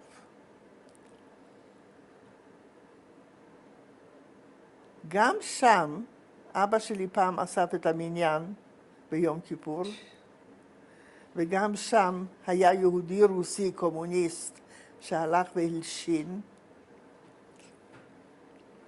אז עצרו אותו ליום אחד, אבל כמובן שהמנהל שחרר אותו מיד. ואיפה היה בית המעצר? בעיר? אני לא יודעת, כן, באיזשהו מקום בעיר. בכל אופן, אנחנו לא יכולנו לצאת מן הקולחוס, היינו היהודים האחרונים בקולחוס. והחלטנו שאנחנו חייבים לצאת משם. אנחנו לא יכולנו להישאר שם משפחה יהודית בודדת. אז אחי נסע לעיר, לא לקורשאפ, אלא לעיר אחרת, ששמה היה קרסו, שלשם היגרו רוב היהודים מהקולחוס שלנו. אז איך עזבתם בעצם? איך עזבתם את המקום? אני מתארת לי שלעזוב... זה לא היה פשוט. אנחנו פשוט יצאנו באמצע הלילה. אז ברחתם כאילו? באמצע הלילה, ואני לא זכרתי את הסיפור הזה, אבל אחי, כשהוא כבר היה חולה כמעט על ערש דווי בבית חולים באיכילוב, הבאתי לו את זה עוד לא היה כרוך, הבאתי לו את הטיוטה של הזיכרונות, והוא קרא קצת, אז הוא אומר, את עשית את זה סיפור קל, זה לא היה כל כך קל. אז הוא מה אומר, היה? העגלה שקעה בבוץ, והכלבים מסביב התחילו לנבוח, ואנחנו בכוחות, לא יודע באיזה כוחות, היינו צריכים להוציא את העגלה מן הבוץ, ופחדנו שאיכרים יתעוררו ויגלו אותנו. אבל איכשהו הצלחנו לצאת, והגענו לעיר הזאת, לקרסו. אבל לפני שהגענו לשם, אחי נסע לשם לחודש ימים, לחפש עבודה ולחפש דירה, להכין את הקרקע בשבילנו. לקרסו. כן. ושם באמת היה בית ספר גם כן פולני. היו לנו שני מורים, בעל ואשתו, שהיו בוגרי האוניברסיטה בקרקאו. הוא לימד אותנו פיזיקה ומתמטיקה, והיא לימדה אותנו ספרות בשפה פולנית. ולמדנו גם מקצועות אחרים. ממה התפרנסתם? זה מקום אחר לגמרי. אבי שם חזר למקצוע הישן שלו, לבשל סבון. היה בלילה, זה היה אסור. זה היה, איניציאטיבה פרטית הייתה אסורה. זהו. והוא היה בלילה עושה את זה. והוא גם, אבי גם ידע, היה לו כישרון לציור גם. אז הוא צייר גם את השטנץ של הסבון הממשלתי, כאילו חיכה את הסבון הממשלתי, והיה טובע את כל חתיכת סבון עם השטנץ הזה, ואמי הייתה משווקת את זה בשוק השחור. כי לא הייתה אפשרות אחרת. שוק שחור זה היה שם כמו שוק מותר. כן. אחי עבד, האח אחד עבד בבית חרושת לשמן,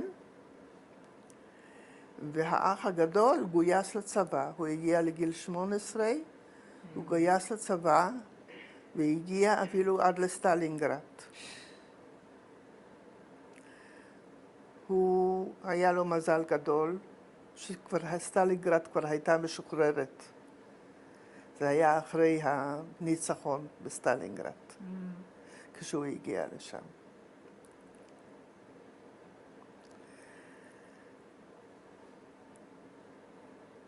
בבית הספר הזה, הפולני, כן. למשל, הם הבינו למשל שאתם כאנשים דתיים לא הולכים... לא הלכנו בשבת. והם התירו את זה, זאת אומרת. אני חושבת, בדיעבד, אני חושבת שאנחנו סיכמנו את המורה הזה. הוא היה המנהל והוא היה האחראי. כן. ולמעשה אסור היה לו להרשות לנו דבר כזה. אבל היו כמה בנות שם שהיו עוד יותר דתיות ממני. ואנחנו לא באנו בשבת לבית ספר. ולכן הוא תמיד ביום שני, כשהיינו מגיעים לבית הספר, הוא תמיד היה בשבת למלמד משהו חדש במתמטיקה, וביום שני היה קורא ללוח. כמובן שלא ידענו. כן. היו שם כמה תלמידות פולניות שכן היו באות בשבת, ומהם לא יכולנו ללמוד כלום. הן ממש לא היו תלמידות טובות במתמטיקה. אבל איכשהו התגברנו, ואני בסוף הייתי תלמידה מצטיינת במתמטיקה. גם שמה? כן. דווקא במתמטיקה מאוד הצטיינתי, כן. עכשיו, אני מדברת קצת על התנאים של החיים שם, כי זה שיטה בנייה אחרת, התנאים נכון? היו יותר טובים, כלומר גרנו, כן. בספר אני כותבת הכל בצורה מאוד מסודרת. אוקיי, כן. זה לנו לא משנה, כן. את יכולה באיזה צורה לספר. הבתים שם הם עשויים עם גג שטוח כמו אצלנו, גגות שטוחים, כן. מחימר, מאבני חימר, לא שרופים. בקיץ חם נורא בתוך הבתים. מיטות לא קיימות שם, לא קיימות, גם אצל האנשים המקומיים. לא קיימות מיטות, יש להם שמיכות. אם את ראית את הסרטים של אהרוני, כשהוא הסתובב בדרך המשי, כן. אז הוא הסתובב במקומות האלה, כי הוא גם בא מהמקומות האלה, כן. הוא נולד, הוא הרי בוכרי. יש להם ככה ספסלים כאלה, ועל הספסלים הרבה שמיכות, בלילה פורסים את השמיכות וישנים על השמיכות, ומתכסים גם בשמיכות. בקיץ היינו יושבים, ישנים בחצר, כל כך חם היה. או על הגג. מה אפשר לגדל, מה אפשר שם? חקלאות לא, אבי לא עסק שם בשום חקלאות ובשום עבודה, הוא היה עצמאי לגמרי. יום אחד, אמי לא הסתפקה בשוק המקומי, נסעה לעיר הבירה, לאוש, לשווק שם. עד שם הגיע. חזרה, ובתחנת הרכבת המשטרה תפסה אותה עם הסלים. ותפסו עוד כמה אנשים והכניסו אותה לחצר של המשטרה. היו שם הרבה אנשים שהיו צריכים לטפל בהם, והיא ראתה שהם עסוקים עם כל מיני אנשים אחרים, לקחה את הסלים ויצאה החוצה.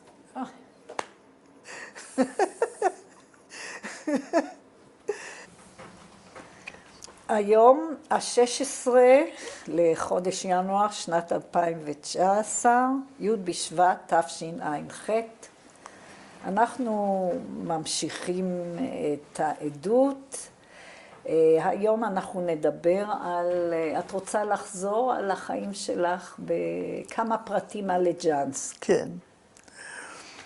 אז אני חושבת שאני תיארתי את העיר לג'נסק, זאת הייתה עיירה קטנה, אבל יחד עם זאת מאוד תרבותית, והראיה שהיו 3 בתי ספר, זה הזכרתי. כן. מה שלא הזכרתי זה הקבר של הרבי אלימלך. הקבר של רבי אלימלך היה לא רחוק מבתי הכנסת הגדולים, ככה על גבעה, לגמרי בהתחלת בית הקברות היהודי. בכ"א באדר, שזה יום פטירתו של הרבי אלימלך, היו מתכנסים שם חסידים מכל קצווי אירופה. את, שושנה, בעצמך הגעת לשם עם אבא? לא, אני אף פעם לא הלכתי לשם, ואני חושבת שגם אבי לא הלך, כי אבי לא היה חסיד. מה שאני כן זוכרת, היה לאמא שלי דוד, שהיה גר ביישוב שהיה לא רחוק מלז'נסק. הוא היה אח של סבא שלי. הדוד וולביש קראו לו. כן. והוא תמיד היה בא לקבר של הרבי אלימלך, והיה מבקר אותנו, ובאותה הזדמנות היה משאיר לי מתנה לא תשלם, שזה היה המון כסף. כן, זה אני זוכרת. מעניין שאבא לא הלך. לא. אבא שלי לא היה חסיד. בגלל זה? הוא היה רק בגלל זה. זאת אומרת שרק החסידים אז הלכו אצלכם מהעיר? כן, כן. אבל זה, היו באים מכל קצווי אירופה. ועד היום, מבני ברק יוצא כל שנה מטוס לקבר של הרבי אלימלך. אחי הקטן, צבי, היה מצטרף למטוס הזה כל שנה. ופעם אחת הוא לקח איתו גם את בנו, ופעם הוא לקח גם את אשתו, אבל הם סירבו יותר, הם לא רצו יותר. אבל אחי נורא התגעגע על העיר, הוא היה הרבה יותר קטן. מה הוא בחיים, אחיך? לא, כבר לא. הוא יותר צעיר ממני, אבל הוא נפטר לפני 2-3. הוא סיפר למה הוא התגעגע? זאת הייתה הילדות שלו, הוא איבד את הילדות שם. כן, כן. זה אפשר להבין. כן. ובאמת גיסתי מספרת שכשהיא התחתנה איתו, הוא לא הפסיק לספר סיפורים. הוא לא הפסיק לדבר על זה. יש לך עוד איזה זיכרון שהיית רוצה? הזיכרון השני זה שאני זוכרת, ואני גם הזכרתי את זה כשהייתי בביקור בפולין עם הילדים, שבסביבות בית הכנסת היה גם התנור העירוני, ששם היו כל אנשי העיר, כל בעלי הבתים מכניסים את הצ'ולנט לשבת. בשעה 11, כשיצאו מבית הכנסת, כל הנשים רצו עם הסירים שלהם, עם הצ'ולנט הביתה. ולכל אחד היה איזשהו סימן על הסיר, מטפחת מסוימת או חוט מסוים, כדי להכיר את הסיר שלהם. זה אני גם זוכרת. מה שאני עוד זוכרת זה פורים, כשהיינו קוראים את המגילה. אז היינו מסתגרים בבית של אחת השכנים ברחוב, כלומר כל הרחוב היה מתכנס בבית אחד, היינו מורידים את הווילונות ומחשיכים כדי שהגויים לא ירגישו בנו, ושם היינו קוראים את המגילה. זאת אומרת שבכל אופן הרגשתם אנטישמיות. בוודאי, איזו שאלה. אפילו את כילדה, כי דיברנו על זה בפעם הראשונה, אם את לא, אישית. בבית ספר לא כל כך הרגשתי, לא, בבית ספר לא הרגשתי. אבי, בעלי כן מספר שהייתה אנטישמיות ושהם הרגישו את זה בבית ספר. הבנים, האחים שלי גם כן, אני לא זוכרת שסיפרו משהו על אנטישמיות. אבל בעלי היה מספר שהיו נותנים מכות, הגויים היו מרביצים ליהודים בדרך מבית הספר, ואפיזודה אחת מאוד בולטת הייתה לאחיו הגדול, שהיה תלמיד מאוד מצטיין והוא ידע פולנית יפה מאוד, והם היו צריכים לכתוב חיבור לשלישי במאי, שזה היה יום העצמאות הפולני, והוא כתב חיבור מאוד יפה, והחיבור שלו נבחר כחיבור שיקרא בטקס של יום העצמאות, אבל נתנו את זה לקרוא לגוי, ולא לו. והוא ישב ובכה יום שלם.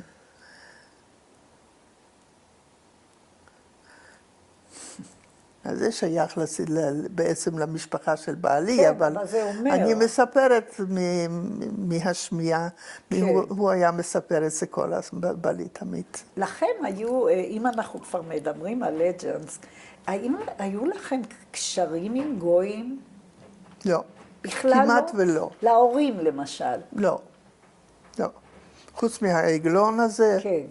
לא, כן, היה שם, האופה של העיר היה גוי.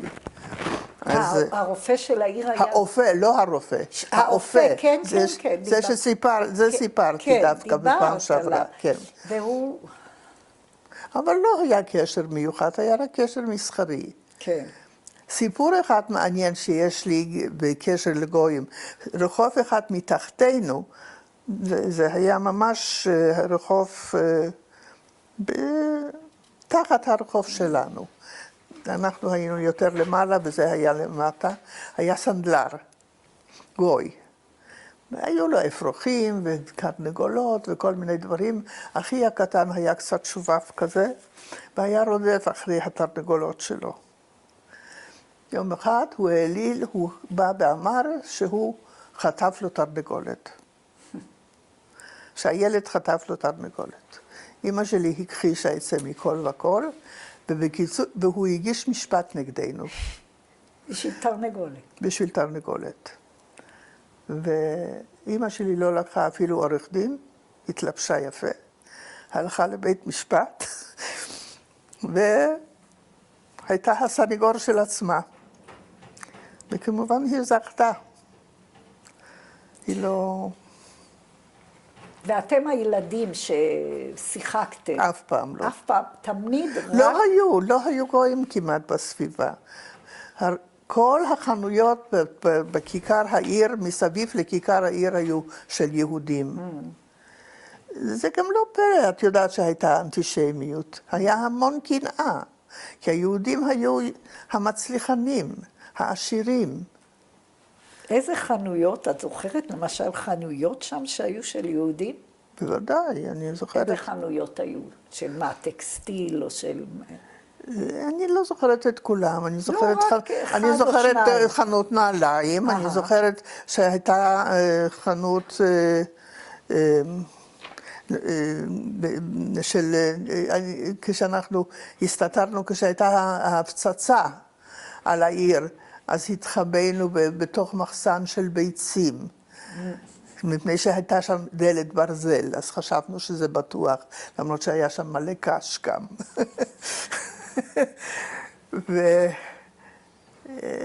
וחנויות אחרות אני לא כל כך זוכרת, אני זוכרת כשהיה גם בית שיכר, איפה שאנשים היו משחקים ביליארד ושותים בירה. וזה היה בבעלות יהודית. בבעלות יהודית. אני חושבת שאני זוכרת את השם, נדמה לי שזה היה ויזנטל.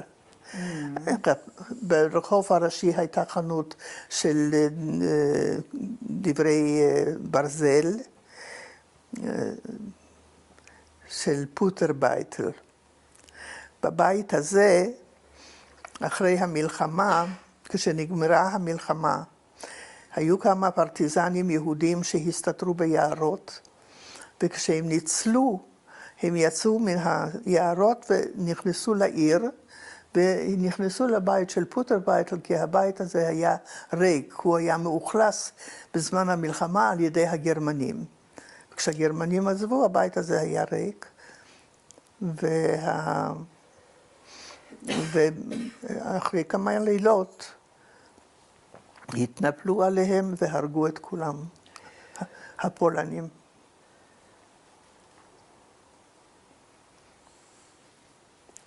לכן החברה של אמא שלי כשנגמרה המלחמה, כתבה לחברה שלה, ושאלה, היא אמרה שהיא רוצה לחזור לעיר, הביתה. והיא ענתה לה שלא תעיזי לבוא. האדמה כאן רוויה דם. ואמי חשבה שהיא פשוט לא רוצה אותה. לא צריכה עוד פעם להתחיל לטפל בה או משהו. והיא נעלבה מאוד והיא הפסיקה לכתוב לה. אבל היא גילתה בסוף שבאמת היא הייתה רוויה דם. כן. ב-86, כשביקרתי בעיר, כמובן שהלכתי לבקר שם את החברה, היא כבר לא הייתה בחיים, אמי עוד הייתה בחיים, והבנות שלה אמרו שהיא כל הזמן בכתה, החברה ואמרה, מה קרה לה? איפה היא נעלמה? איפה היא נעלמה? למה היא לא כותבת יותר? היא לא הפסיקה לדבר עליה. ואנחנו אחר כך, בדיעבד, כבר ידענו מה הייתה הסיבה למה היא כתבה לה ככה.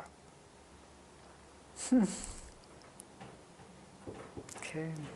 את רצית גם לדבר על דודתך, אני חושבת. כן. לא? כן. בלובצ'וב, כשהיינו בלובצ'וב, יום אחד התחילו להגיע הפליטים מהעיר של סבי, מצד אבי, אולנוב. בעיר הזאת, אצל סבי, באולנוב, הסתתרו האחיות, הסתתרה האחות של אמי, אחת לפני הקטנה. מה שמה? ציביה היה שמה. ועם משפחתה, וגם הדודה השנייה הייתה שם, האחות הקטנה של אמי, וגם הם היו צריכים באיזשהו שלב לעזוב את המקום, כי זה עבר לגרמנים. ואז הם גם כן הגיעו ללובצ'וב. ואני זוכרת שהלכתי עם אמא לחפש אותם, והגיעה רק אחות אחת עם המשפחה שלה, והשנייה לא הגיעה, ואמא שואלת, גם סבי וסבתי היו שם באותו בית. ואמא שואלת אותה, אני זוכרת את זה כמו היום, איפה ציוויה? אז היא אמרה, היא לא רצתה להשאיר את ההורים לבד. והיא נספתה יחד איתם.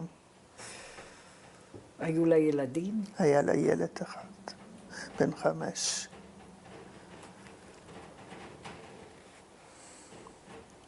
סבי נפטר, זה ידענו מהחברה של אמא, כי היא גם שמרה על קשר עם ההורים של אמא, והיא כתבה לנו לסיביר שסבי נפטר מוות טבעי ממחלה, אבל סבתי והמשפחה של אחותה הוצאו להורג ביער.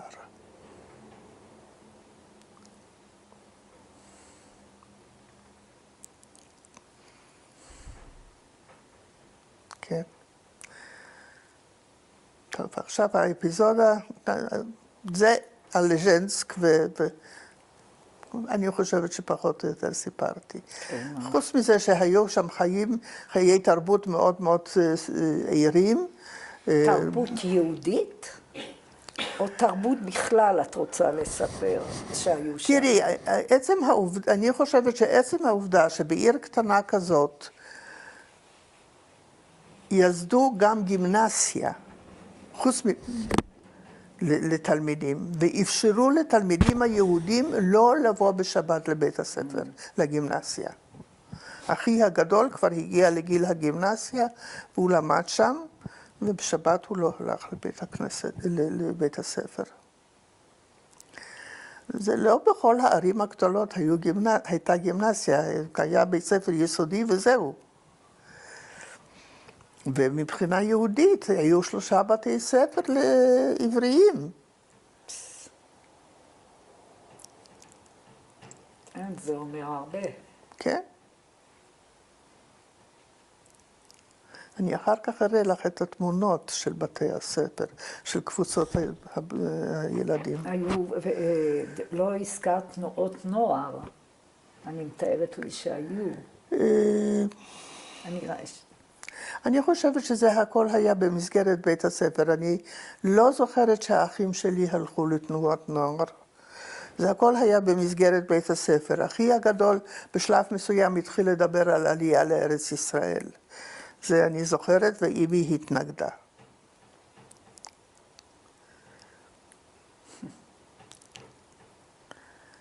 כן.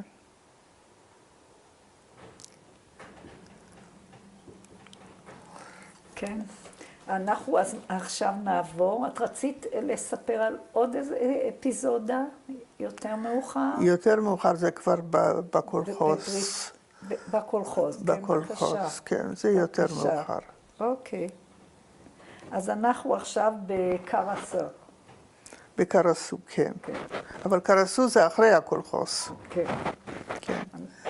אז אולי תדברי באמת על הקולחוז. אז בקולחוז, מה שלא סיפרתי לכם זה שכשהיינו חולים בטיפוס, המשפחה ששכבה מולנו, כי בעצם לא היו שם חיים של ממש, כלומר, רק היה קש שאפשר היה לשכב עליו, והיה תנור שאפשר היה לבשל עליו, ואיזושהי פינה שאפשר היה לאכול. לא היו חיי מגורים של ממש. בכל אופן, המשפחה הזאת גם כן חלתה, והאימא נפטרה ראשונה, והיא אמנם לא נפטרה מטיפוס. האח הגדול חלה בטיפוס והיה מאוד חולה. והיא, האמא מאוד דאגה, והיא כל הזמן אמרה, למרות שאני עד היום לא מאמינה בזה, אבל היא כל הזמן אמרה, שאני אמות במקומו. וערב לילה אחד היא התעוררה, והיא העירה את כל המשפחה, והיא אמרה שהיא הולכת למות. היה לה התקף לב. והיא אמרה קריאת שמע, ואני הייתי עוד ילדה קטנה וראיתי את כל זה במו עיניי. אמרה קריאת שמע ונפטרה. הבן הזה הבריא, אבל אחריו חלו שני אחיו היותר צעירים, והם כבר היו חולים מאוד. לא היה רופא במקום, הייתה רק אחות, והיא החליטה, מכיוון שלא הייתה אימא ולא היה מי שיטפל בהם, היא החליטה להעביר אותם לבית חולים, ואחרי יומיים הודיעו לנו ששניהם נפטרו. והאח הזה שנשאר, היו לו רגשי אשמה כל חייו.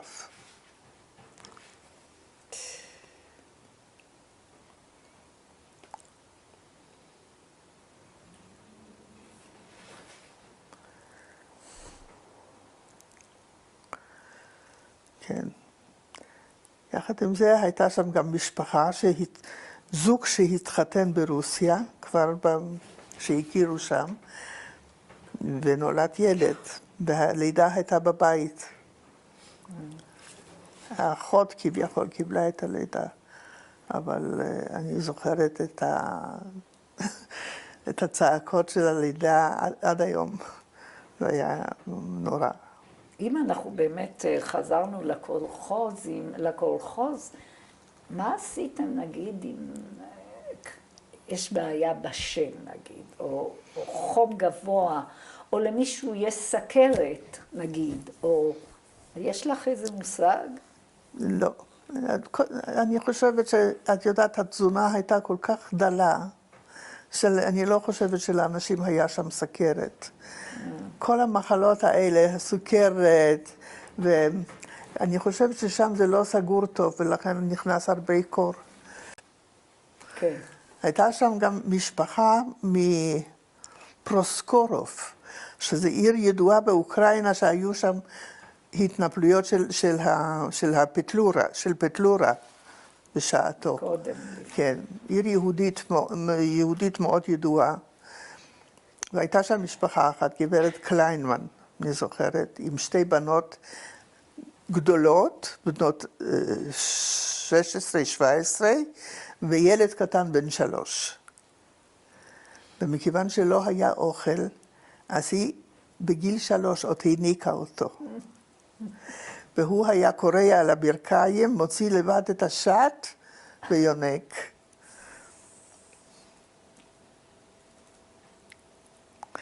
ובמשך הזמן שהיינו שם, היא קיבלה ידיעה שבעלה נהרג במלחמה. איך הדברים, אני רוצה, אם את יכולה לזכור, כמובן זה לחזור, איך הדברים האלה משפיעים עלייך אז? את עדיין ילדה, רכה בשנים, ואת רואה באמת דברים מאוד קשים, כמו הסיפור הזה של הטיפוס. את זוכרת ילדה מפוחדת, את זוכרת בכי שלך? לא, לא. פשוט קיבלנו את הדברים כמות שהם. חיינו מיום ליום. והיינו מאושרים שהיה פעם קצת אוכל, ושהיה... פשוט, את יודעת, מסתגלים לתנאי החיים. זאת אומרת שגם ילדה שרואה את כל הדברים האלה, זה... כמו שאת קוראת, מקבלת, קבלה או מה? כן, אני לא חושבת שזה באיזשהו הדבר היחידי שהשפיע עליי.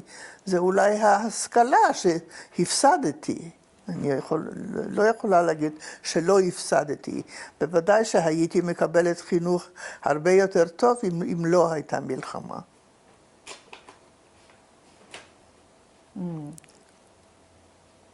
אבל זה... לא גרם לך לחלומות או חרדות? לא, לא, לא. לא. לא. ההורים, היה אפשר לדבר עם ההורים על זה? או כל אחד היה עסוק נורא? בוודאי, ומי חשב על דברים כאלה? פסיכולוגיה זה לא... זה לא מה שהעסיק אותנו, שיהיה מה לאכול, שיהיה... וזהו. להעביר את הזמן איכשהו. כן.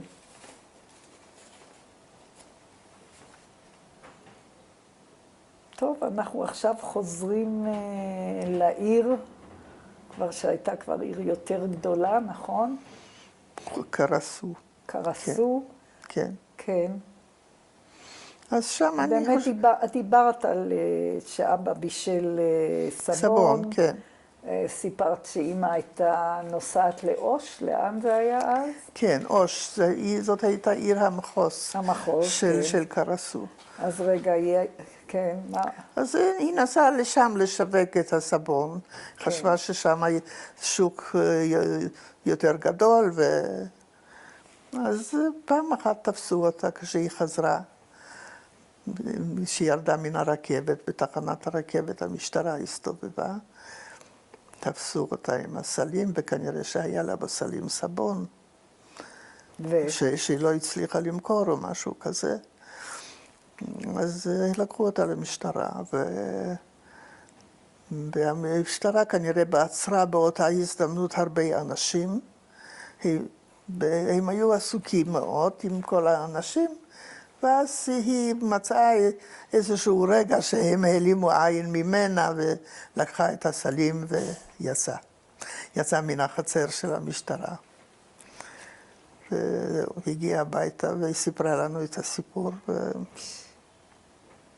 ואתם הייתם איך התנהלו החיים שלכם, הילדים?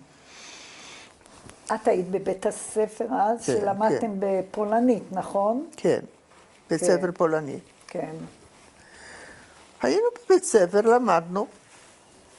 לא היו מפגשים עם חברות ומשחקים ובילויים, לא היה דבר כזה. לא היה קיים בכלל. אז זאת אומרת, היה בית הספר עד איזה שעה בערך? אני כבר לא זוכרת. מה עושים אחר כך? עוזרים בבית.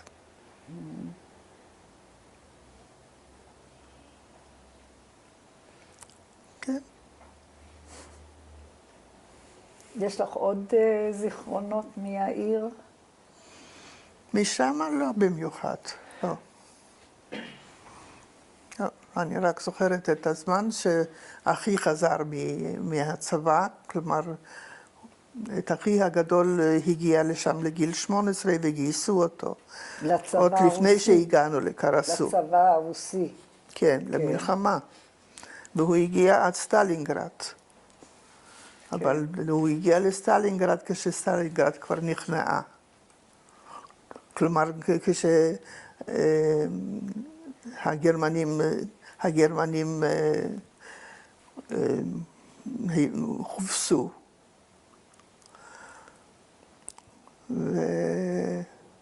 ואז שחררו אותו כבר. הוא הגיע הביתה, זה אני זוכרת. ואז הבנו שהמלחמה עומדת להיגמר. וכבר היו שמועות שאנחנו נחזור, אבל לא היה בטוח, לא היה ברור מתי ולא היה ברור איך.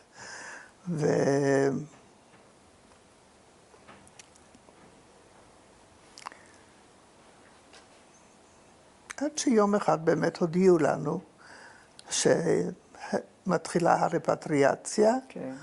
ושהעמידו לרשותנו קרונות כאלה, עוד פעם קרונות של להובלת בהמות, לא קרונות רגילים, וחזרנו לפולין. לאן הגעתם? הגענו לשצ'צ'ין. שצ'צ'ין הייתה פעם תחת עיר גרמנית, עיר... בעצם מדוע לצ'צ'ין? מה? זה קרוב לגבול, או למה החלטתם? לא אנחנו החלטנו. שם אמרו לנו לרדת. אנחנו לא יכולנו, לא נתנו לנו להחליט. משם יכולנו, כמובן, כל אחד נסע לאן שהוא רצה. ואתם נשארתם שם? אנחנו גרנו שם, דווקא קיבלנו שם דירה יפה, מרווחת, וסוף סוף חשבנו שהגענו לאיזשהו מקום, אבל גם שם התחילו התנפלויות על בתי היהודים. ואני זוכרת, אמא שלי פעם שלחה אותי לקנות לחם, ואני דיברתי פולנית יפה מאוד. והיה לי גם מראה, היה לי שיער קצת יותר בהיר, היה לי מראה קצת יותר ארי. כן. ואני עומדת במאפייה, ואני שומעת, המאפייה הייתה מלאה אנשים, ואני שומעת עד שבעלת המקום אומרת בפולנית, שוב פעם הגיעו כל כך הרבה יהודים. אבל אני לא יודעת לתרגם את זה בדיוק, היא אמרה נלצ'או, כאילו התקבצו כל כך הרבה יהודים.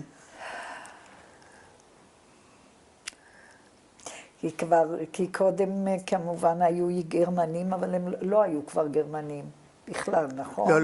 לא היו כבר גרמנים בכלל. רק פולנים. ואז אנחנו הבנו שלא כדאי לנו להישאר שם. כן. ושמענו שעל המחנות העקורים בגרמניה, של האונר"א. אבל בשביל זה צריך היה כסף כדי לעבור את הגבול לגרמניה, מכיוון שזה לא... גם את הגבול הזה היינו צריכים לעבור באופן לא לגלי. והיו כאלה מכוניות שהיו יוצאות בלילה והיו עוברות את הגבול באופן בלתי לגלי. אבל בשביל זה צריך היה כסף. כן. אז אבי, הייתה לו הבת דודה העשירה הזאת שדיברתי עליה, היא הייתה בניו יורק כבר, הוא כתב אליה, והיא שלחה לנו, אני זוכרת, $50. אבל זה לא הספיק לכל המשפחה, כיוון רגע, כמה הייתם? אנחנו היינו משפחה של 6. 6, כן. ושם הצטרף אלינו אבא של אבי, סבא. שהוא חזר גם כן מסיביר. הוא היה עם ביתו במשך כל תקופת המלחמה. ואיפה הם היו? הם היו גם בסיביר, אני לא יודעת בדיוק איפה. ואתם ידעתם אז עליהם? לא. לא היה לנו שום קשר איתם, ורק שם נפגשנו איתם. ואז הסבא עבר אלינו, כן. והיינו צריכים להעביר גם אותו את הגבול. אז ההורים החליטו, היו בתי ילדים מאורגנים, שהג'וינט ארגן. אז רגע, אז את הצטרפת לבית ילדים, כן, בית שצ'ין עדיין? הייתי בשצ'ין, כן, בבית ילדים. אני ואחי הקטן בקבוצת הילדים, ושני הגדולים היו בקבוצת הבוגרים. ואנחנו עברנו את הגבול עם הבית הילדים. את יכולה להגיד משהו? כמה זמן היית בבית הילדים? זה היה חודשיים אולי, במשך הקיץ. יש לך איזה זיכרון, זיכרונות? מה? לא משהו במיוחד. לא משהו מיוחד. אני רק זוכרת את השוקו שהיינו מקבלים שם עם שוקולד אמריקאי. שזה היה בשבילנו דבר מאוד... רגע, אבל לימדו אתכם, יש לך איזו חוויה... לא. היו ודאי הרבה ילדים שאולי התייתמו גם, לא? לא, לא היו שם ילדים יתומים, אני חושבת, לא. לא. יש לי, אני חושבת, תמונה, כשהעבירו אותנו, טוב, אני כאן פוסחת על משהו. אמא שלי החליטה שבאותו יום שבית הילדים עובר, היא רוצה גם כן באותו לילה לעבור, כדי לא לאבד את הקשר איתנו. כן. אבל באותו לילה לא היה מקום לשלושתם, גם לאבי וגם לסבי, אז היא החליטה לעבור את זה לבד. לנסוע לבד, ואיך... כדי לשמור על הקשר איתנו. ואני ידעתי על זה, והגענו לברלין, הכניסו אותנו במחנה טמפלהוף, ובבוקר יצאתי והתחלתי לחפש את אמא. ידעתי לאן האנשים מגיעים. ואני שואלת על אמא, והם אמרו, הם נעצרו. המכונית שלה נעצרה. והם במשטרה. אבל הם אמרו לי, אל תדאגי, אנחנו נשחרר אותם.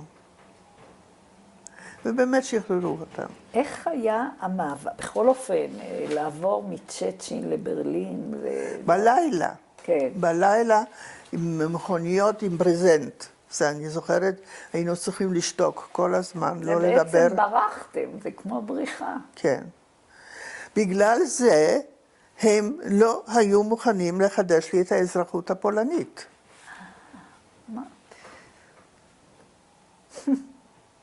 כי עזבנו מרצוננו. הבנתי.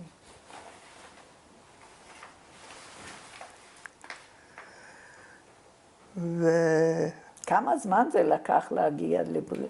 רק על... לילה אחד. זה לא רחוק כל כך. זה לא רחוק. יחסית. לילה אחד.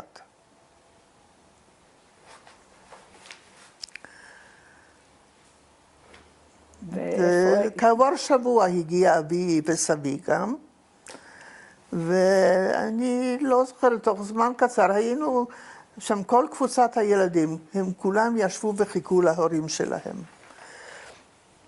וברגע שההורים הגיעו, אז אני לא זוכרת בדיוק איך ההורים סידרו את זה ואיך זה הלך. בכל אופן עברנו לנוי אולם. למחנה עקורים בנוי אולם, ללודנדורף קסרנה. זה היה מחנה צבאי לשעבר. ועוד פעם קיבלנו כזה חדר גדול, שחצינו אותו עם ארונות באמצע בשביל לעשות איזושהי מחיצה בין הבנים בין הילדים וההורים. אבל החיים שם כבר היו ככה קצת יותר נורמליים, כלומר לפחות אוכל לא היה חסר, היו חיי חברה, הגיעו השליחים מארץ ישראל, ואני הצטרפתי לבני עקיבא, ואפילו הייתי בהנהלה של בני עקיבא. מה את זוכרת מהפעילות שלכם שם, של בני עקיבא? הייתה לנו פעילות כמו של כל פעילות של נוער, בעיקר הרצאות על ישראל, על ארץ ישראל ועל ציונות וכולי.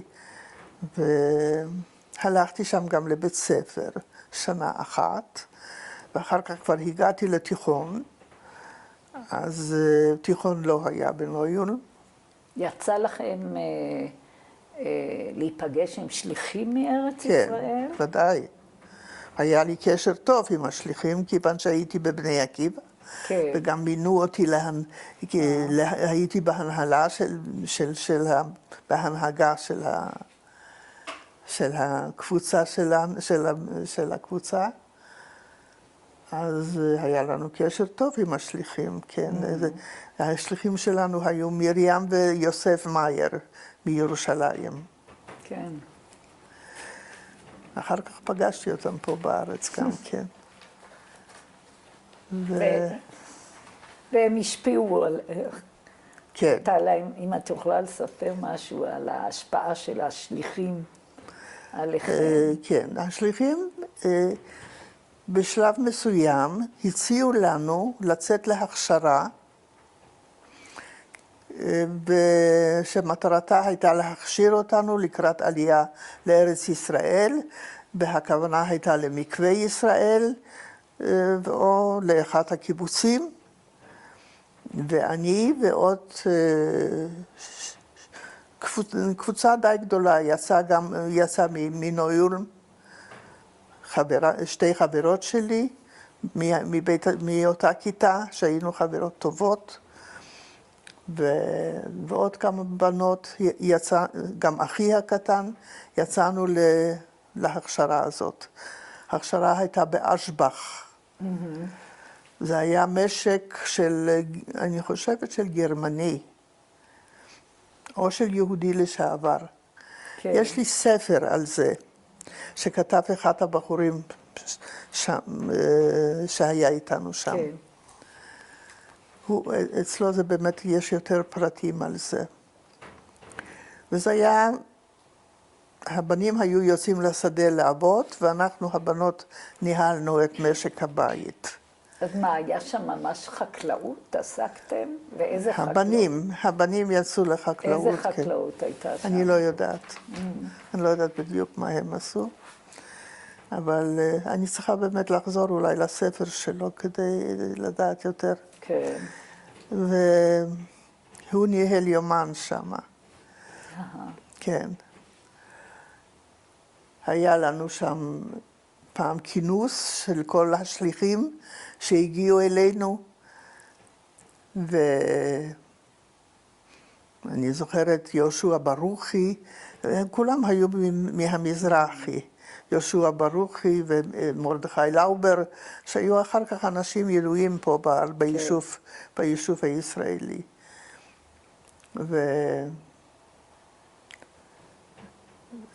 היה לנו מדריך ספורט, ששמו היה אברהם גרינברג, אבל הוא קרא לעצמו יורם, הוא כבר רצה להיות ישראלי, והוא לימד אותנו ספורט. והמדריך שלנו היה הרץ קולנשנר. איך? הרץ קולנשנר. והוא היה שם לבד, ואשתו כבר הייתה בארץ בכפר עציון, בקיבוץ כפר עציון. ואז התבשרנו שהייתה התנפלות על כפר עציון, ואשתו נהרגה יחד עם כולם שם. וזה היה באמת מאוד מאוד קשה. הייתה לנו מורה לתנ"ך, ששמה היה רחל,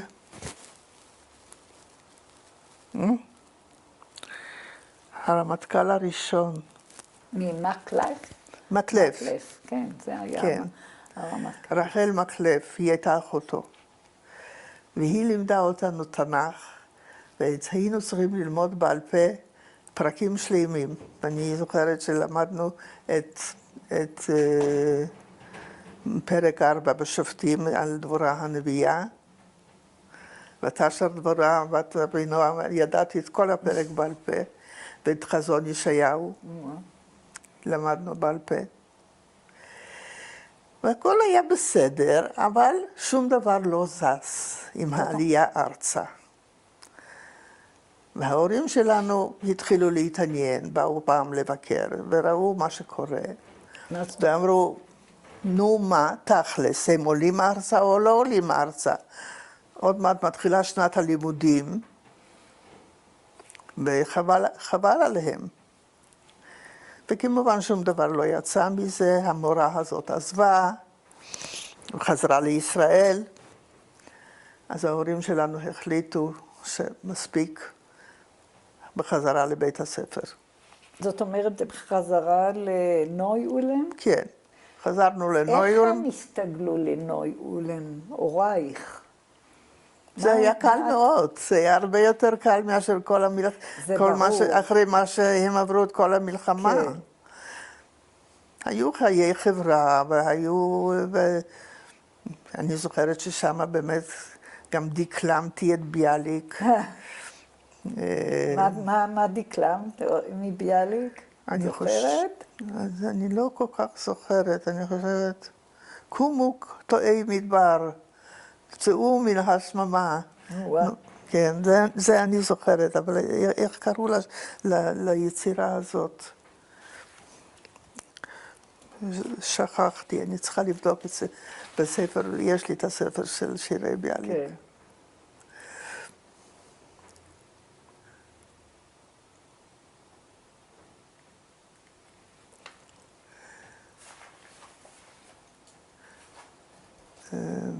חבל שלא בדקתי את זה אין באמת. דבר, זה לא... כן. זהו. באולם היה בתוך מחנה העקורים היה בית הספר? בנויולם, כן. בנויולם. אחר כך, אחרי שנה הייתי צריכה כבר ללכת לתיכון, ולא היה בנויולם בית ספר. ואז אנחנו 4 בנות. כן. היינו 4 בנות שהחלטנו שאנחנו ניסע כל יום לאולם, שם היה בית ספר תיכון. גרמני. לא, לא. יהודי. גם כן יהודי. כן, והמורים שלנו היו מהנדס לשעבר ומתמטיקאים, היו לנו מורים מצוינים למתמטיקה ולגיאומטריה בספרות. ספרות אני לא זוכרת מי לימד אותנו, בעיקר אני זוכרת את בביץ', אינג'יניר בביץ', אני זוכרת, יש לי את התעודות משם.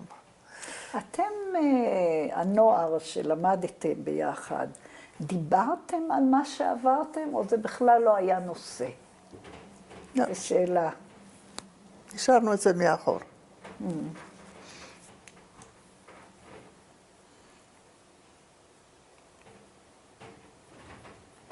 כן. זאת הייתה גם הגישה שלי כשהגעתי ארצה. השארתי את הכל מאחור, ושיניתי את שמי. למה? לא רציתי להיות שושנה ולא רוזה. רצית להיות, לא, השאלה שלי, אם רצית להיות ישראלית, או רצית כן. להיות... רציתי, ידעתי עברית היטב. ובאמת אפשר ככה לעזוב את הדברים לכמה זמן, לעצור אותם, או זה כן חוזר לתודעה שלך? זו שאלה שהייתי רוצה לדעת ממך. תראי, אני אספר לך סיפור. כן. שזה הרבה יותר מאוחר קרה. זה אפשרי. אבל זה רק משקף את המצב. כן. כשאני פגשתי את בעלי, אנחנו החלטנו שאנחנו לא מדברים יידיש, אנחנו מדברים בינינו רק עברית, ואנחנו לא מדברים על העבר. גם הוא שינה את שמו? לא, הוא לא צריך היה. שמו היה משה תמיד. ואני מבינה ששם המשפחה לא שינה. לא, לא, לא. הוא היה משה ונשאר משה. ולא מדברים על העבר. זהו, אנחנו ישראלים, ואנחנו יודעים שנינו עברית, ובאמת חברים שלי, רק לפני 2 היו לי חברים פה בירושלים, שבמקרה איכשהו יצא לי להגיד, שמה הם עברו לתל אביב, אני אמרתי, ברחוב ההוא יש לי חברה ממחנות העקורים, אז הם אמרו, מה, את היית במחנות העקורים? לא העלו בכלל על דעתם אפילו.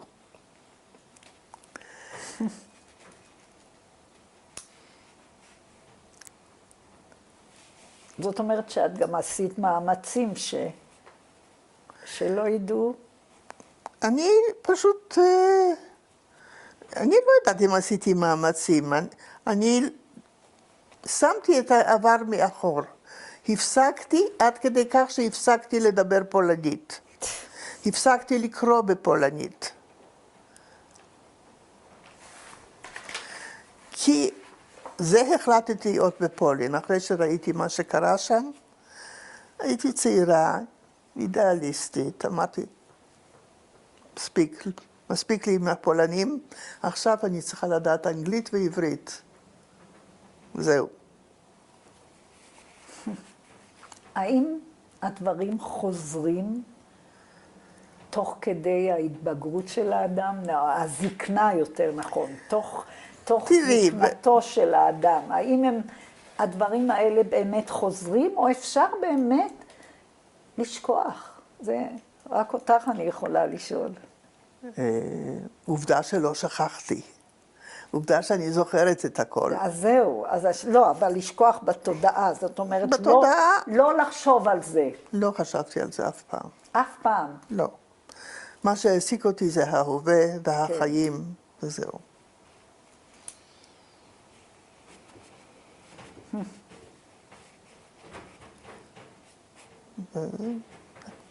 כן.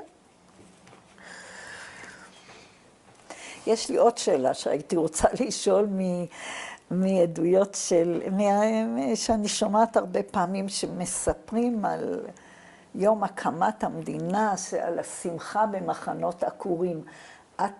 לך היה ניסיון דומה, ואם כן, אם את יכולה לספר לי. כן, ודאי. אנחנו ישבנו במחנה עקורים וחיכינו לעלייה לארץ. חשבנו שאולי היו לנו דודים פה בארץ, אחים של אבי, שאולי הם יוכלו לשלוח לנו סרטיפיקטים, אבל זה לא כל כך הסתייע. אז פשוט ישבנו וחיכינו עד שהיו אנשים שנסעו בעלייה ב', כלומר בעלייה בלתי לגלית, הייתה לי חברה שהייתה על האקסודוס, שנסעה עם האקסודוס. והיא היום חיה בתל אביב, ברמת אביב ג', והבן שלה הוא פרופסור ידוע, הוא דיקן למשפטים באוניברסיטת תל אביב. מה שמם? מאוטנר, מני מאוטנר. בכל אופן, אבל אנחנו ישבנו וחיכינו לעלייה שלנו. וכשאני זוכרת את היום של ההחלטה באומות המאוחדות על הקמת המדינה, יצאנו כולנו לכיכר המחנה ורקדנו.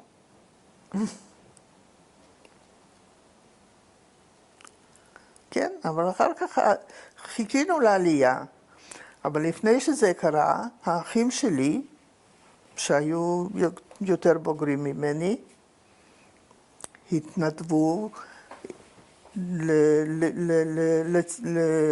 לצה"ל, עלו עם גח"ל, גיוס חוץ לארץ, ונשבעו נכונים לשירות העם.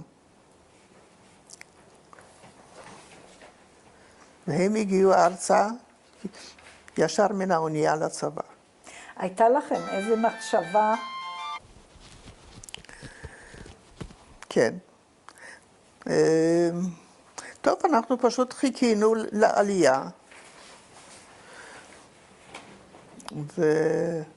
ועלינו, נסענו למרסיי, אני זוכרת, ובמרסיי עלינו על האונייה פן יורק.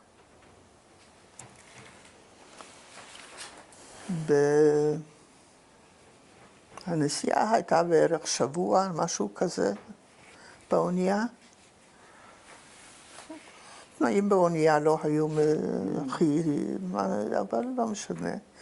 הגענו ארצה ב6 באוקטובר 1948, וחיכו לנו בנמל חיפה, אח של בעלי, אח של אבי, סליחה, אח של אבי ואחי הגדול, שלא גויס לצבא, מפני שלפני שהוא עלה, איפה הייתי? עלינו ארצה. על העלייה. אחי לא גויס לצבא, מפני שלפני שעלינו ארצה הוא חלה במחנה העקורים, הוא קיבל דלקת ריאות, הוא היה מורה לעברית שמה, לכיתות הנמוכות. הוא זכר את העברית עוד מלפני המלחמה, כי הוא גמר בית ספר עברי לפני המלחמה, אבל החדרים לא היו מוסקים, היה קר מאוד, הוא קיבל דלקת ריאות, וזה התפתח לאבסס על הריאה, והוא אושפז בבית חולים במינכן, ושם טיפלו בו בכל מיני תרופות קונבנציונליות, את יודעת, אבל זה לא כל כך עזר. עד שהעבירו אותו לבית החולים הצבאי של האמריקאי, ושם הוא טופל בפניצילין. זה היה ההתחלה של הפניצילין, רק לצבא האמריקאי היה פניצילין. ובזכות זה הוא ניצל. אבל בגלל זה באמת לא גייסו אותו לצבא. אז הוא גם היה בין אלה שחיכה לנו בנמל. בהתחלה היינו אצל הדוד שלי, עד שמצאו לנו, הסוכנות מצאה לנו מקום ביפו. ברחוב חסנבק הייתה לנו דירה. ושם הייתי, אני יודעת, עד שהתחתנתי. איפה הכרת את בעלי חיים? הוא היה גם ניצול שואה? אבל בינתיים לא, אני התחלתי לעבוד. אני למדתי ביום, הייתי צריכה לגמור את הלימודים. איפה התגוררת? ביפו. תמיד. אז, בשנים באתם ישר ליפו? בשנים שהגענו ארצה, לא, באנו לחיפה, כפי שאמרתי. כן. אבל אחר כך ליפו, כן. ברחוב חסנבק. מדוע בעצם עזבתם את חיפה?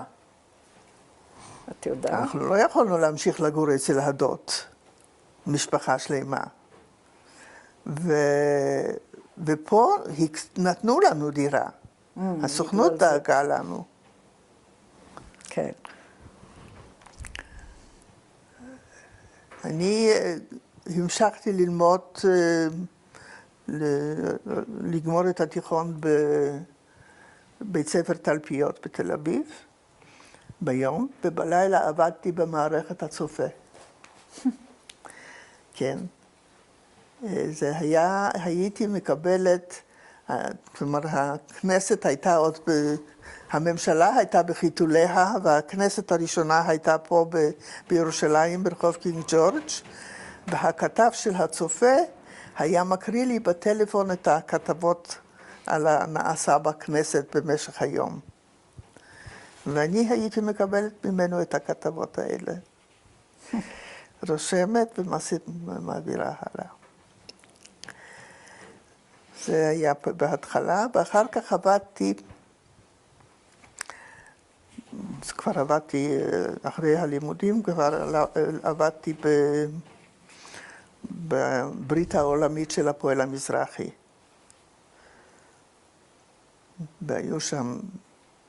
היו לנו שם שני בוסים, אחד היה שטיפל בעברית, והשני היה שטיפל בהתכתבויות מחוץ לארץ. ואני עבדתי באמת עם השני, עם זה שניהל את ההתכתבויות מחוץ לארץ, כי ידעתי גם יידיש וגם גרמנית וגם אנגלית. שמו היה אריה הנדלר, הוא היה אנגלי במקורו. עד שיום אחד, חברה שלי, אחת החברות שלי, מתוך 4 שהיינו במחנה, התחתנה עם חבר של בעלי. ואני הייתי בחתונה, ושנינו היינו בחתונה. אני את בעלי ראיתי קצת קודם אצל אותו חבר, שאחותו הייתה חברה שלי. אבל לא היה לנו קשר, קשר לא נוצר אז, ורק בחתונה נוצר הקשר. הוא הזמין אותי לריקוד ושאל אותי כל מיני שאלות, ואני חשבתי שזה שאלות תמימות כאלה, איפה את עובדת, מה את עושה, ומה זה, ומה זה. וכעבור שבוע קיבלתי ממנו גלויה לעבודה, שהוא רוצה לפגוש אותי, וקבע את קולנוע מוגלובי. זהו, ושם נפגשנו, ומפה הוא היה מגיע כל שבוע לתל אביב. הוא כבר למד באוניברסיטה בתל אביב, בירושלים. הוא גם ניצול שואה, אני מבינה. בוודאי, הוא הגיע ארצה יחד עם האחים שלי באותה אונייה. כשהוא בא פעם ראשונה, הזמנתי אותו אליי הביתה, הוא בא, אז האחים שלי אומרים, אותו אנחנו מכירים, הוא היה איתנו באונייה.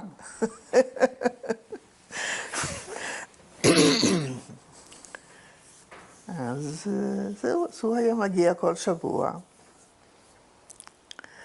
והוא בינתיים כבר פה גם עבד וגם למד. היה בשנה הראשונה באוניברסיטה, כבר היה אחרי הצבא.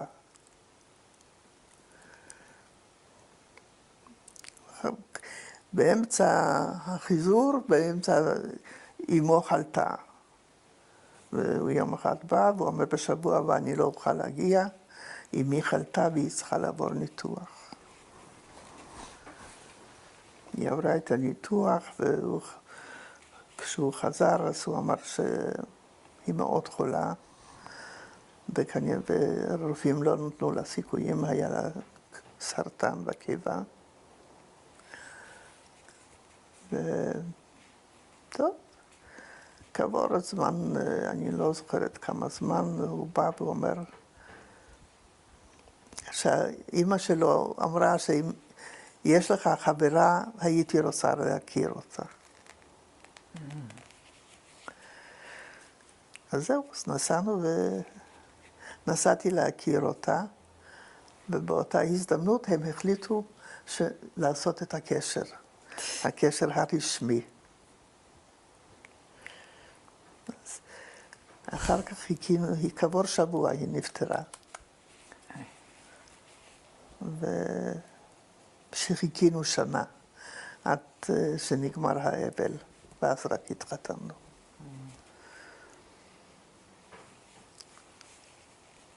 כן. איך ההורים שלך, בינתיים הייתי רוצה גם לדעת על ההורים שלך, כיצד הם השתקמו פה בארץ, הורייך?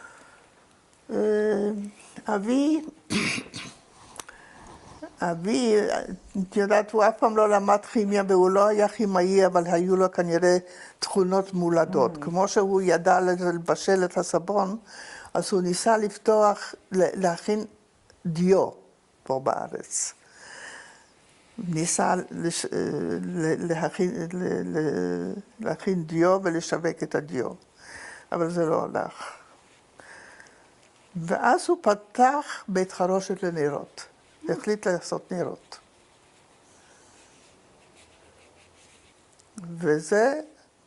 בזה הוא עסק עד יומו האחרון, הוא נפטר ליד המכונה. גם אמא הרגישה נוח פה בארץ? כן, כן, כן. כן. האחים שלי, היא ישר כמו אמי, דאגה קודם כל שהבנים יתחתנו, מפני שבעיניה כבר היו מספיק בוגרים,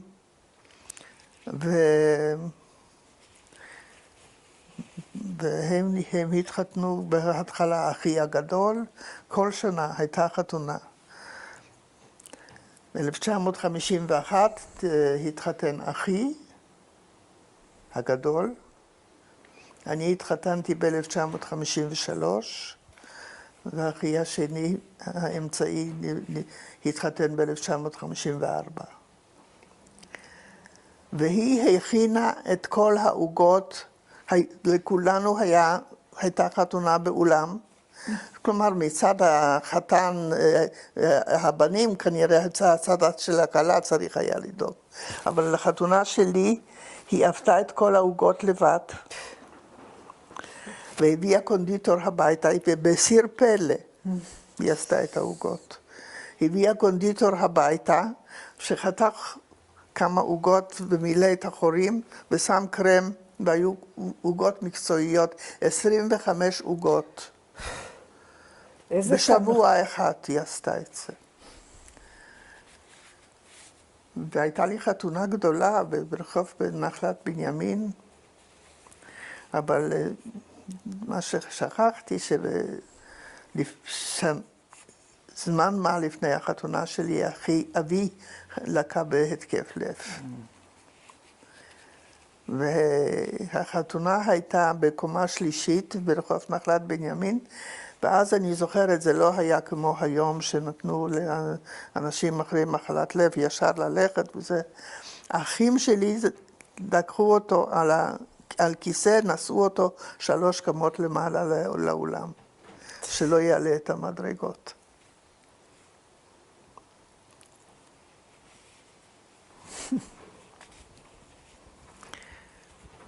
כן.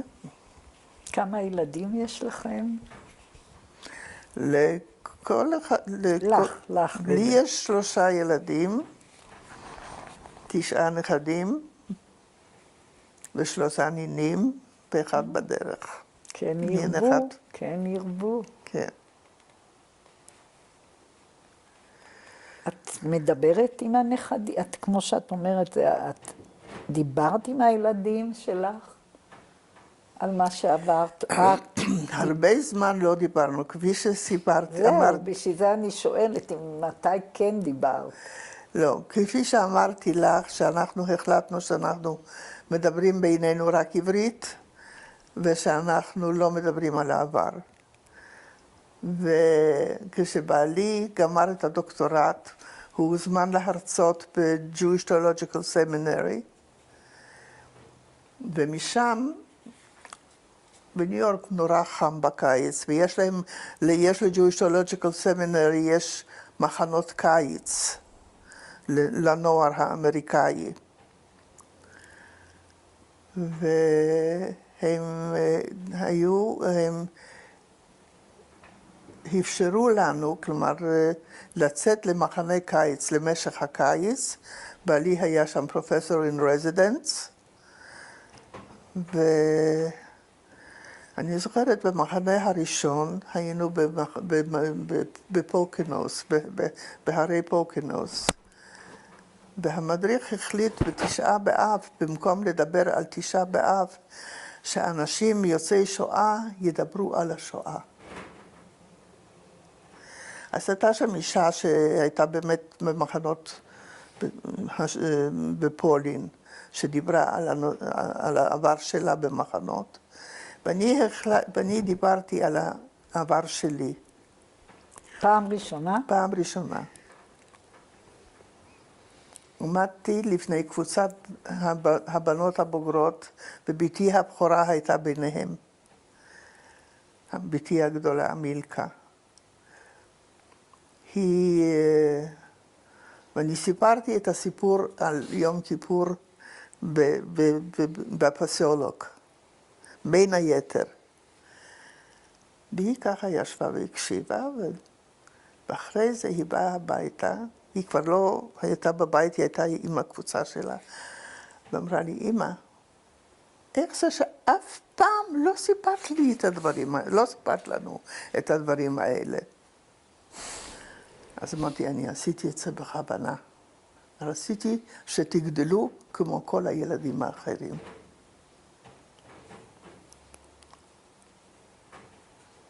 וזה באמת ככה. הם רק היום מתחילים ככה ללמוד, הם אלה שמעודדים אותי להתראיין פה ולעשות קסטה ולכתוב את הזיכרונות. מתי התחלת באמת לכתוב את הזיכרונות? אחרי שבעלי נפטר. אחרי שבעלי נפטר, חיפשתי לעצמי בריחה מן המציאות, וזה העסיק אותי. למרות שאת חוזרת לדברים מאוד קשים. את אומרת שזה בריחה מהמציאות הזאת, אבל מציאות אחרת, לא? אבל זה העסיק, הייתי צריכה משהו שיעסיק אותי, כי כבר הייתי בפנסיה, כבר לא עבדתי, והילדים כבר לא היו בבית, הייתי לבד. הייתי צריכה משהו שיעסיק אותי. זה שחרר אותך ממשהו או בדיוק ההפך? זה לא שחרר אותי, זה היה רק בריחה מהמציאות העכשווית.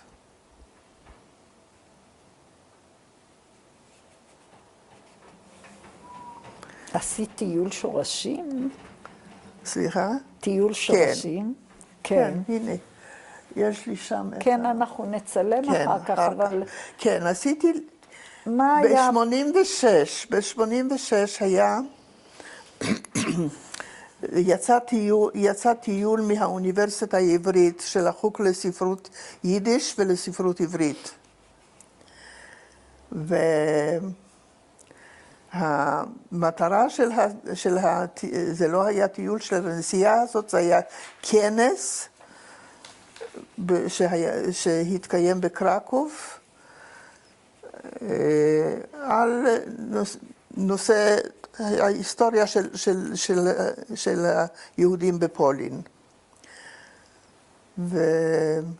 ודבר נוסף שהיה שם זה פרופסור אלטבאואר, הבן שלו עדיין באוניברסיטה, אני חושבת.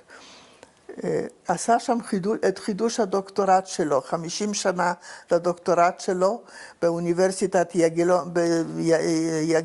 יגלונסקה בקרקוב. אז זה היה טקס מאוד מרשים, והכנס גם כן היה מאוד מאוד מעניין. מה שמו הפרופסור להיסטוריה יהודית? שמעתי אצלו קורס אפילו. שכחתי כרגע. גם כן, היו שם הרבה הרצאות. פרופסור שמרוק נסע איתנו מטעם החוג ליידיש, ונסענו כמעט לכל האתרים למחנות ההשמדה. כל יום במחנה השמדה אחר. שהיית בלג'נסק, מה זה? זה בין היתר, לז'נסק הייתה בתוכנית שלהם בגלל הרבי אלימלך. כן. אז זהו, אז כשאנחנו הגענו ללז'נסק, אז הלכנו קודם כל לקבר של הרבי. ואני זוכרת שאנחנו באוטובוס נכנסנו לעיר, וכולם ציפו ממני, נו, מה? אז אני אומרת, אני לא זוכר, לא ראה עוד כלום. פתאום ראיתי את בית המשפט. אז אמרתי, אני יודעת איפה אני. זה בית המשפט, זה הרחוב הראשי, ואנחנו מגיעים למקום, עוצרים, יורדים, ואני לא יודעת איפה אני. מגרש, לא הכרתי את המגרש הזה. פתאום המדריך שלנו היה מדריך פולני, אומר לנו, אוקיי, הולכים לקבר. ברגע שהסתובבו והתחילו ללכת לקבר, תפסתי איפה אני נמצאת. זה היה המקום של בתי הכנסת שנשרפו, שעשו ממנו מגרש חניה. מה עם הבית שלכם? אחרי... הוא קיים היה? הוא עדיין קיים? כן, כן. וזהו, אז אחרי, כשהגענו לקבר, הייתה שם אישה ששמרה על הקבר, גויה, והיא דיברה יידיש. ואז אני שואלת אותה, איך זה שאת מדברת יידיש? אז היא אומרת, אני הייתי השפחה של הרב. את לא זוכרת אותי? אז אמרתי, הנכדה של הרב הייתה אמנם חברה שלי, אבל אותך אני לא זוכרת. לא משנה. והיא, כולם נכנסו לקבר ויצאו, והיא עומדת עם מים כדי שיתלו ידיים. ואף אחד לא רוצה ליטול ידיים. אז היא אומרת בפולנית, "To są Żydzi? אלה יהודים? שלא נוטלים ידיים כשיוצאים מבית הקברות?" אחר כך אמרתי לה שאני רוצה להגיע לבית שלי, אז היא אמרה, אני אלווה אותך. אני ידעתי למצוא את הבית שלי לבד, אבל היא רצתה ללוות אותי, היא ליוותה אותי, ואחר כך היא גם ליוותה אותי לבית של החברה של אמא שלי. כי אמרתי לה שלשם אני חייבת להגיע. ואז הבנות שלה עוד היו בחיים, הם היו פשוט, לא היה גבול לשמחה. ממש קיבלו אותנו בצורה בלתי רגילה. ואז הם אמרו, אמא שלנו כל הזמן בכתה. חשבה על אמא שלך, מה קרה לכם? והיא אומרת, ואת מדברת פולנית, זה בטח אמא שלך דאגה לזה.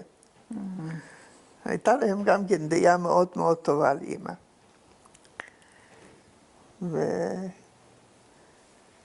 וזהו, אחר כך הם לא נתנו לי לצאת בלי מתנה לאמא, כי אמא שלי עוד הייתה בחיים. אז... ואמא אז התקשרה אליהם אחר כך? לא. למה? שאלת אותה? לא, אמא שלי כבר הייתה מאוד מבוגרת אז. היא כבר לא... משהו אחר. היא כבר הייתה מעל 90. היא חיה עד גיל 96. כן. היא דיברה עליהם? כן, על החברה? הרבה, כן. כן. אבל אני זוכרת כשחזרתי והבאתי לה את המתנה, היא כמעט התעלפה. היא כל כך התרגשה.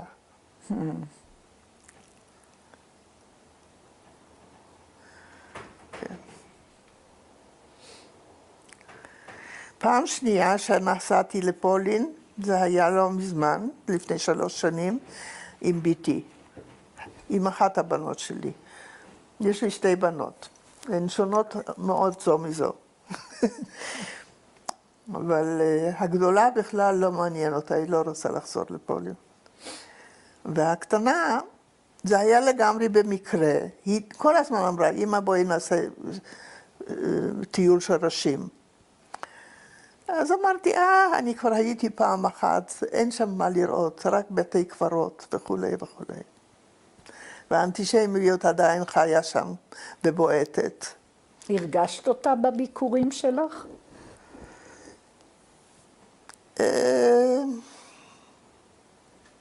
אני לא יודעת, לא כל כך נפגשתי עם פולנים. אני רק זוכרת שהייתי בקז'ימיש, שזו הייתה עיר הקיץ של המלך של קז'ימיש הגדול. לא חשוב, לא חשוב. אני אחר כך אחזור, מי שירצה ישאיר הודעה. ישבה שם אישה שמכרה כל מיני דברים, אני זוכרת פירות, משהו כזה. אז היא אומרת, מאיפה אתם? כי היינו קבוצה גדולה. אז אני אומרת לה, אנחנו ז'יג'י מפלסטינה. כי הם הרי תמיד היו אומרים לנו, ז'ידי דו פלסטיני. יהודים תיסעו לפלסטינה. המקרה השני שקרה בקז'ימיש שהוא עוד יותר מעניין. הלכנו, יש שם מוזיאון יוצא מן הכלל של רכוש יהודי, של תשמישי קדושה יהודיים. ממש מוזיאון מלא של קנדלברות ופמוטים וחנוכיות ומזוזות. יוצא מן הכלל, מלא. טוב, זה היה יום ראשון, הלכנו למוזיאון הזה בבוקר, כל הקבוצה, וכשיצאנו, כמו באירופה, מטח של גשם. ומצאנו מסתור, תחת היה בית כזה עם קשתות, שם הסתתרנו כולנו מתחת לקשתות האלה עד שהגשם יעבור. באותה שעה יצאו גם מהכנסייה, הגויים מהתפילה, וגם הם מצאו מסתור מתחת לקשתות האלה. ואנחנו דיברנו בינינו עברית. ואני שומעת שמאחורי גבי אישה שואלת את בעלה, ככה בצורה די פרימיטיבית, איך הם מדברים? לא באיזה שפה הם מדברים, איך הם מדברים? אז הוא אומר לה בפולנית, מה את לא זוכרת איך הם דיברו? הם דיברו אז אני שואלת אותה, אז אני ככה את יודעת, עבר בי מין רעד כזה. הסתובבתי ואמרתי לו, איך הם דיברו? אז הוא אומר, בעברית. אז אני אמרתי לו, הם לא דיברו בעברית, הם דיברו ביידיש, בז'ידובסקו. אז הוא אומר, כן, אבל כשהם לא רצו שאנחנו נבין, אז הם היו מדברים בעברית. אז נזכרתי שהיו אומרים, היהודים היו אומרים, אורל מבין כל דובר, הערל מבין כל דבר, כלומר יידיש הם כבר הבינו. כן. ושרצו באמת, לא רצו שהם יבינו, אז היו עוברים לעברית. אני עצרתי אותך בשאלה שאת התחלת להגיד שהבת שלך הציעה לנסוע. כן. ואת... כן, אז זה קרה ככה שחתני, בעלה, יש לו קניינים בפולין. הוא עוסק ביבוא וייצוא. והוא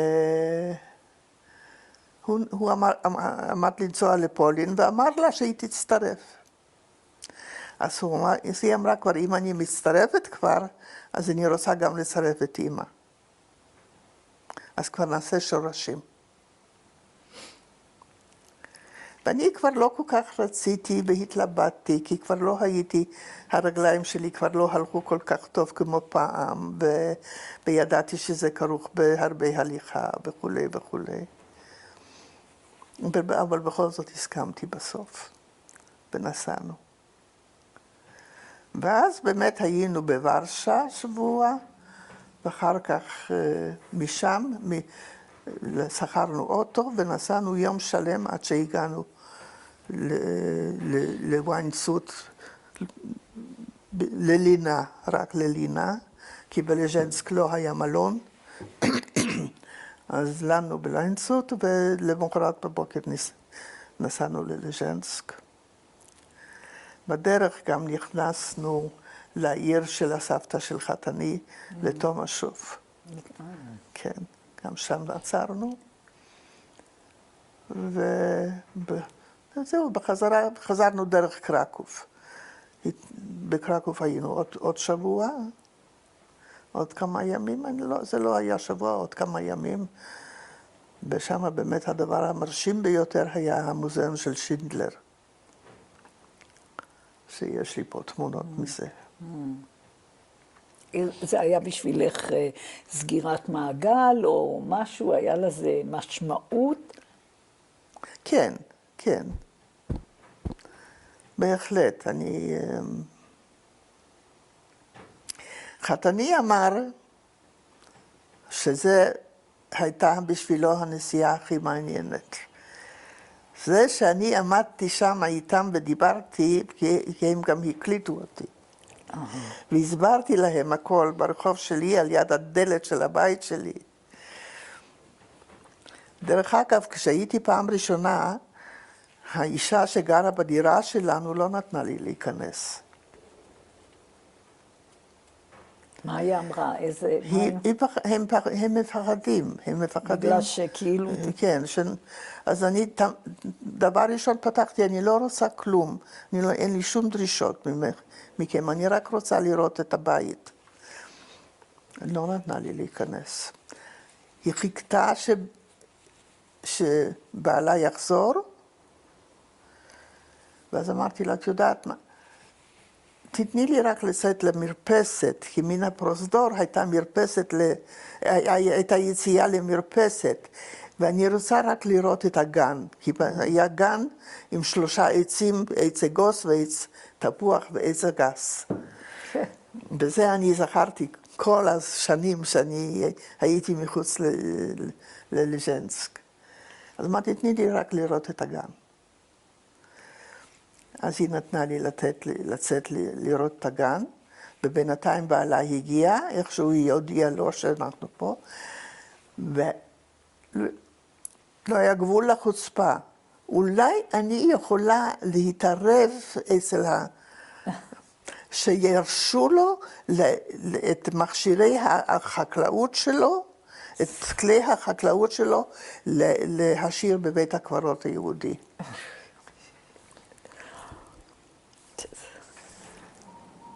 לאחסן אותם בבית הקברות היהודי. דרך אגב, בבית הקברות היהודי לא נשארה אף מצבה, חוץ מהאוהל של הרבי אלימלך. והאוהל של רבי אלימלך יש אגדה. זה לא כל כך, אני לא יודעת עד כמה זה מבוסס, שהגרמנים רצו גם את זה להרוס, והגרמני שטיפל בזה מת במקום. אני לא מאמינה בזה. אבל את האוהל הקימו כבר אחרי המלחמה מעל המצבה. כלומר, פילנטרופים יהודים אמריקאים.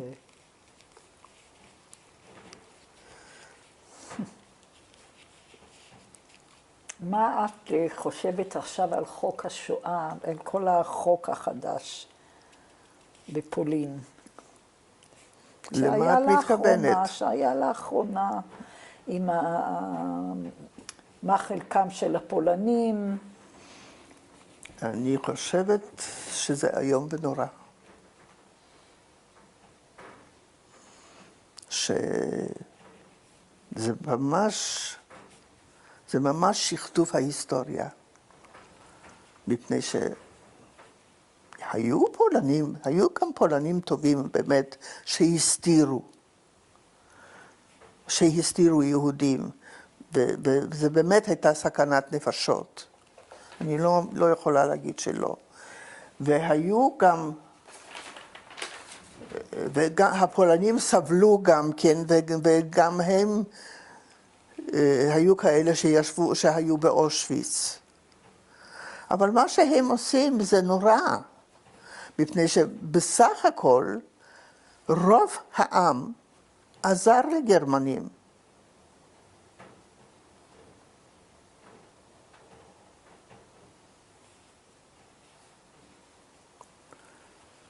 ואת יודעת שבסיור הראשון כשהיינו בפולין, באמת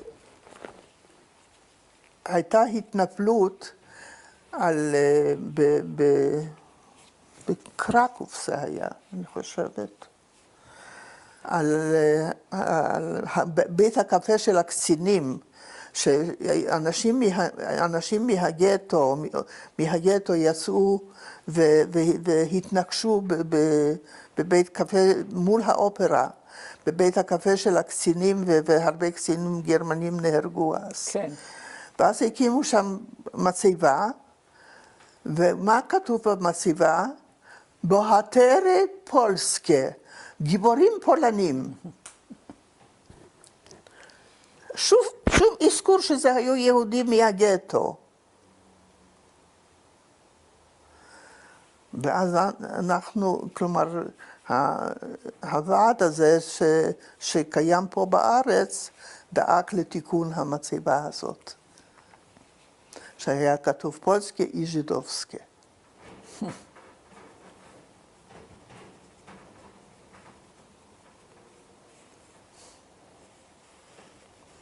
אז זה לא דבר שקיים מהיום, אלא שהיום זה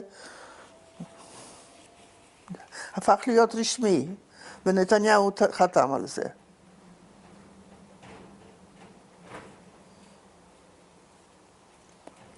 הספקת לראות את המוזיאון של יהדות? בוודאי. מה את חושבת על המוזיאון? יוצא מן הכלל. דווקא זה עשוי, הם לא נוגעים בכלל בשואה, המוזיאון הזה. לא נוגעים בזה, מגיעים רק עד לשואה. הם עוסקים ב1000 שנות יהדות פולין. וזה עשוי מאוד יפה. זה באמת הרבה יותר יפה מהמוזיאון בברלין. עשינו את זה עם הדרכה, והמדריך הוא היסטוריון, והוא באמת העביר את זה יפה מאוד.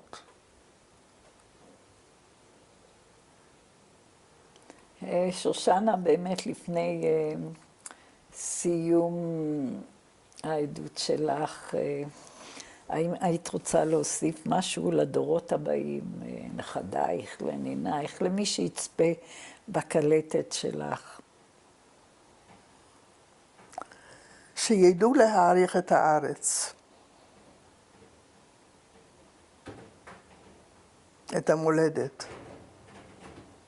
וזה אני אומרת להם את זה כל יום.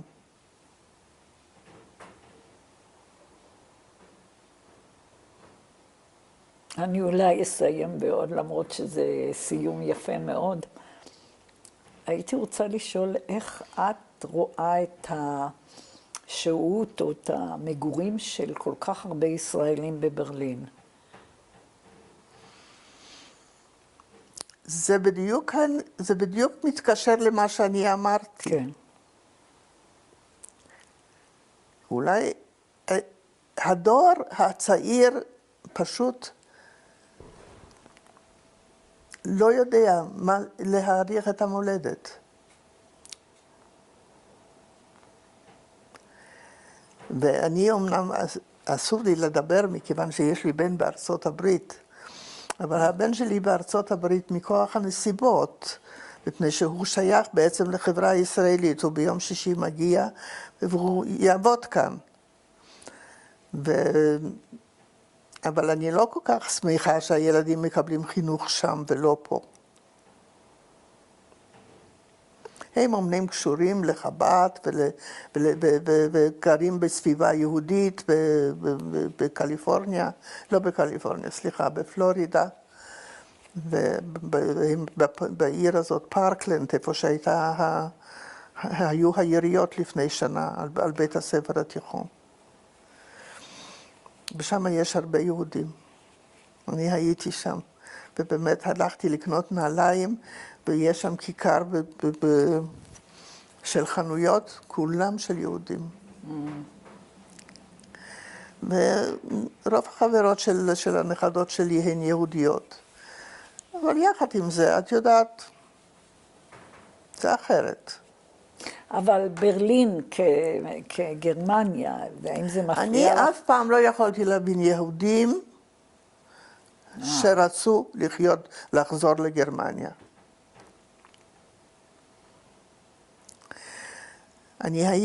הייתה תקופה שבכלל לא רציתי לנסוע לגרמניה. אבל אחר כך כשבעלי חלה, ורצינו לצאת לחופש, ולא יכולנו כבר להסתובב במוזיאונים, אז חיפשנו איזשהו מקום שאפשר לשבת פשוט ולנוח, מקום נחמד. בהתחלה החתני מצא לנו בשוויץ, אבל זה היה יקר מאוד. אז הוא אומר, תראי, יש מקום יותר זול ולא פחות טוב בשוורצלנד, ביער השחור. אז נסענו, 3 שנים נסענו כל קיץ לשם. פעם אחת, בדרך כלל לא אכלנו במלון, אבל ביום שישי היה תמיד במלון דגים, כי אצל הגויים, הנוצרים אוכלים דגים. אז כשיש דגים, אנחנו לא אוכלים בשר בחוץ לארץ. הייתה שם עוד משפחה יהודית מישראל, ודיברנו עברית בינינו. וכשאני עומדת לצאת מן המסעדה, גרמני אחד שישב שם קרא לנו, והוא אומר, אשתי שאלה אותי באיזה שפה אתם מדברים. אז אמרתי שאנחנו מדברים עברית, שאנחנו מישראל. אז הוא אומר, כן, כן, אני אמרתי לה שזה עברית, והיא חשבה שזה יוגוסלבית. מסתבר שהוא היה בקורפוס הדיפלומטי פה בארץ בשנות ה-50. והוא התחיל לדבר איתי על ישראל, ואת יודעת, והאנטישמיות בלטה בכל משפט שהוא הוציא. מה זאת אומרת? הוא אומר שאין תחבורה יהודית, והיהודים האלה במאה שערים, איך שהם מתנהגים, ועוד כל מיני חסרונות הוא מנה לי. ואחר כך, אני לא זוכרת איך השיחה התגלגלה למה לא אהבו את היהודים. אז אשתו אמרה, זאת הייתה קנאה, כי הם כולם היו עשירים.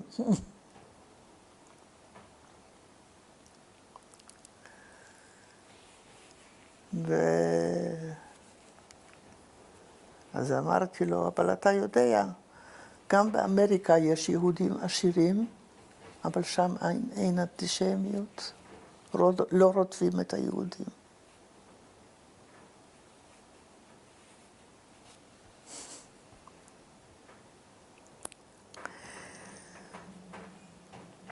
אז זה עוד פעם אחת הוכחה נוספת שאין לנו מה לחפש שם. שושנה, אנחנו מאוד מודים לך שחלקת איתנו את חייך, ובשם יד ושם ובשמי. אנחנו מאוד מודים לך ומאחלים לך שרק תדעי טוב עם הילדים והנכדים והנינה החדשה, רק שיהיה טוב. תודה רבה רבה לך. אני שמחתי לעשות את זה, ואני חושבת שהילדים שלי שמחו עוד יותר. מאוד עודדו אותי. נהדר. תודה, תודה. בבקשה. כן, אלה ההורים של אמי. השם של סבתא היה גולדה, והסבא היה אלימלך. הבת שביניהם שמה פרידה. ואיפה הם מצולמים? הם מצולמים בחזית של החנות שלהם. מה עלה בגורלם? סבי מת מוות טבעי לא בביתו, אלא בבית של הסבא מצד אבי, כבר כפליט, וסבתי עם ביתה הנשואה ומשפחתה נספו ביער, בירייה ביער ליד אולנוף. כן, זה אח של אמי, שמו היה פסח פייט, בפולנית, בלועזית פול פייט. הוא היה גר בווינה. כשהגרמנים נכנסו לווינה, הוא ניסה למלט את עצמו ואת משפחתו, לא כל כך הצליח, ואז ברגע האחרון הוא שם, כדי להציל את בנו, הוא שם את הבן על רכבת הילדים, הקינדר טרנספורט לאנגליה. ומה עלה בגורלו? הוא מת באושוויץ. זאת אמי, לפני נישואיה, שמה דרייזל, פייט, לפני נישואיה. זאת תמונה כללית של בית הספר העברי יבנה בירז'נסק. אני יושבת שם למטה בין הקטנים, אחי האמצעי למעלה, ומצד שמאל של התמונה, אחי הקטן. זאת תמונה שצולמתי בטיול שורשים יחד עם ביתי, ליד הבית שלי, שבו נולדתי, ברחוב גורנה 13. איפה? באיזו עיר? בלז'נסק. בצד שמאל של התמונה ישנו האוהל של רבי אלימלך, ומתחתיו, לא, מצד ימין, בית הספר הפולני שבו הספקתי ללמוד שנה אחת. מתחתיו כתוב ברוכים הבאים בשם השם.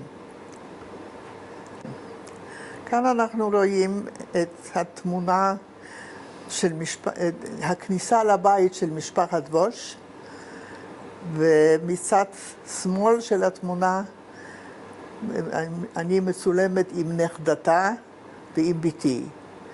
משפחת ווש, הגברת ווש הייתה חברה טובה של אמי, היא עמדה בקשר מתמיד עם המשפחה שלנו כשהיינו בסיביר, ועזרה לנו בהרבה מובנים, גם בזמן המלחמה.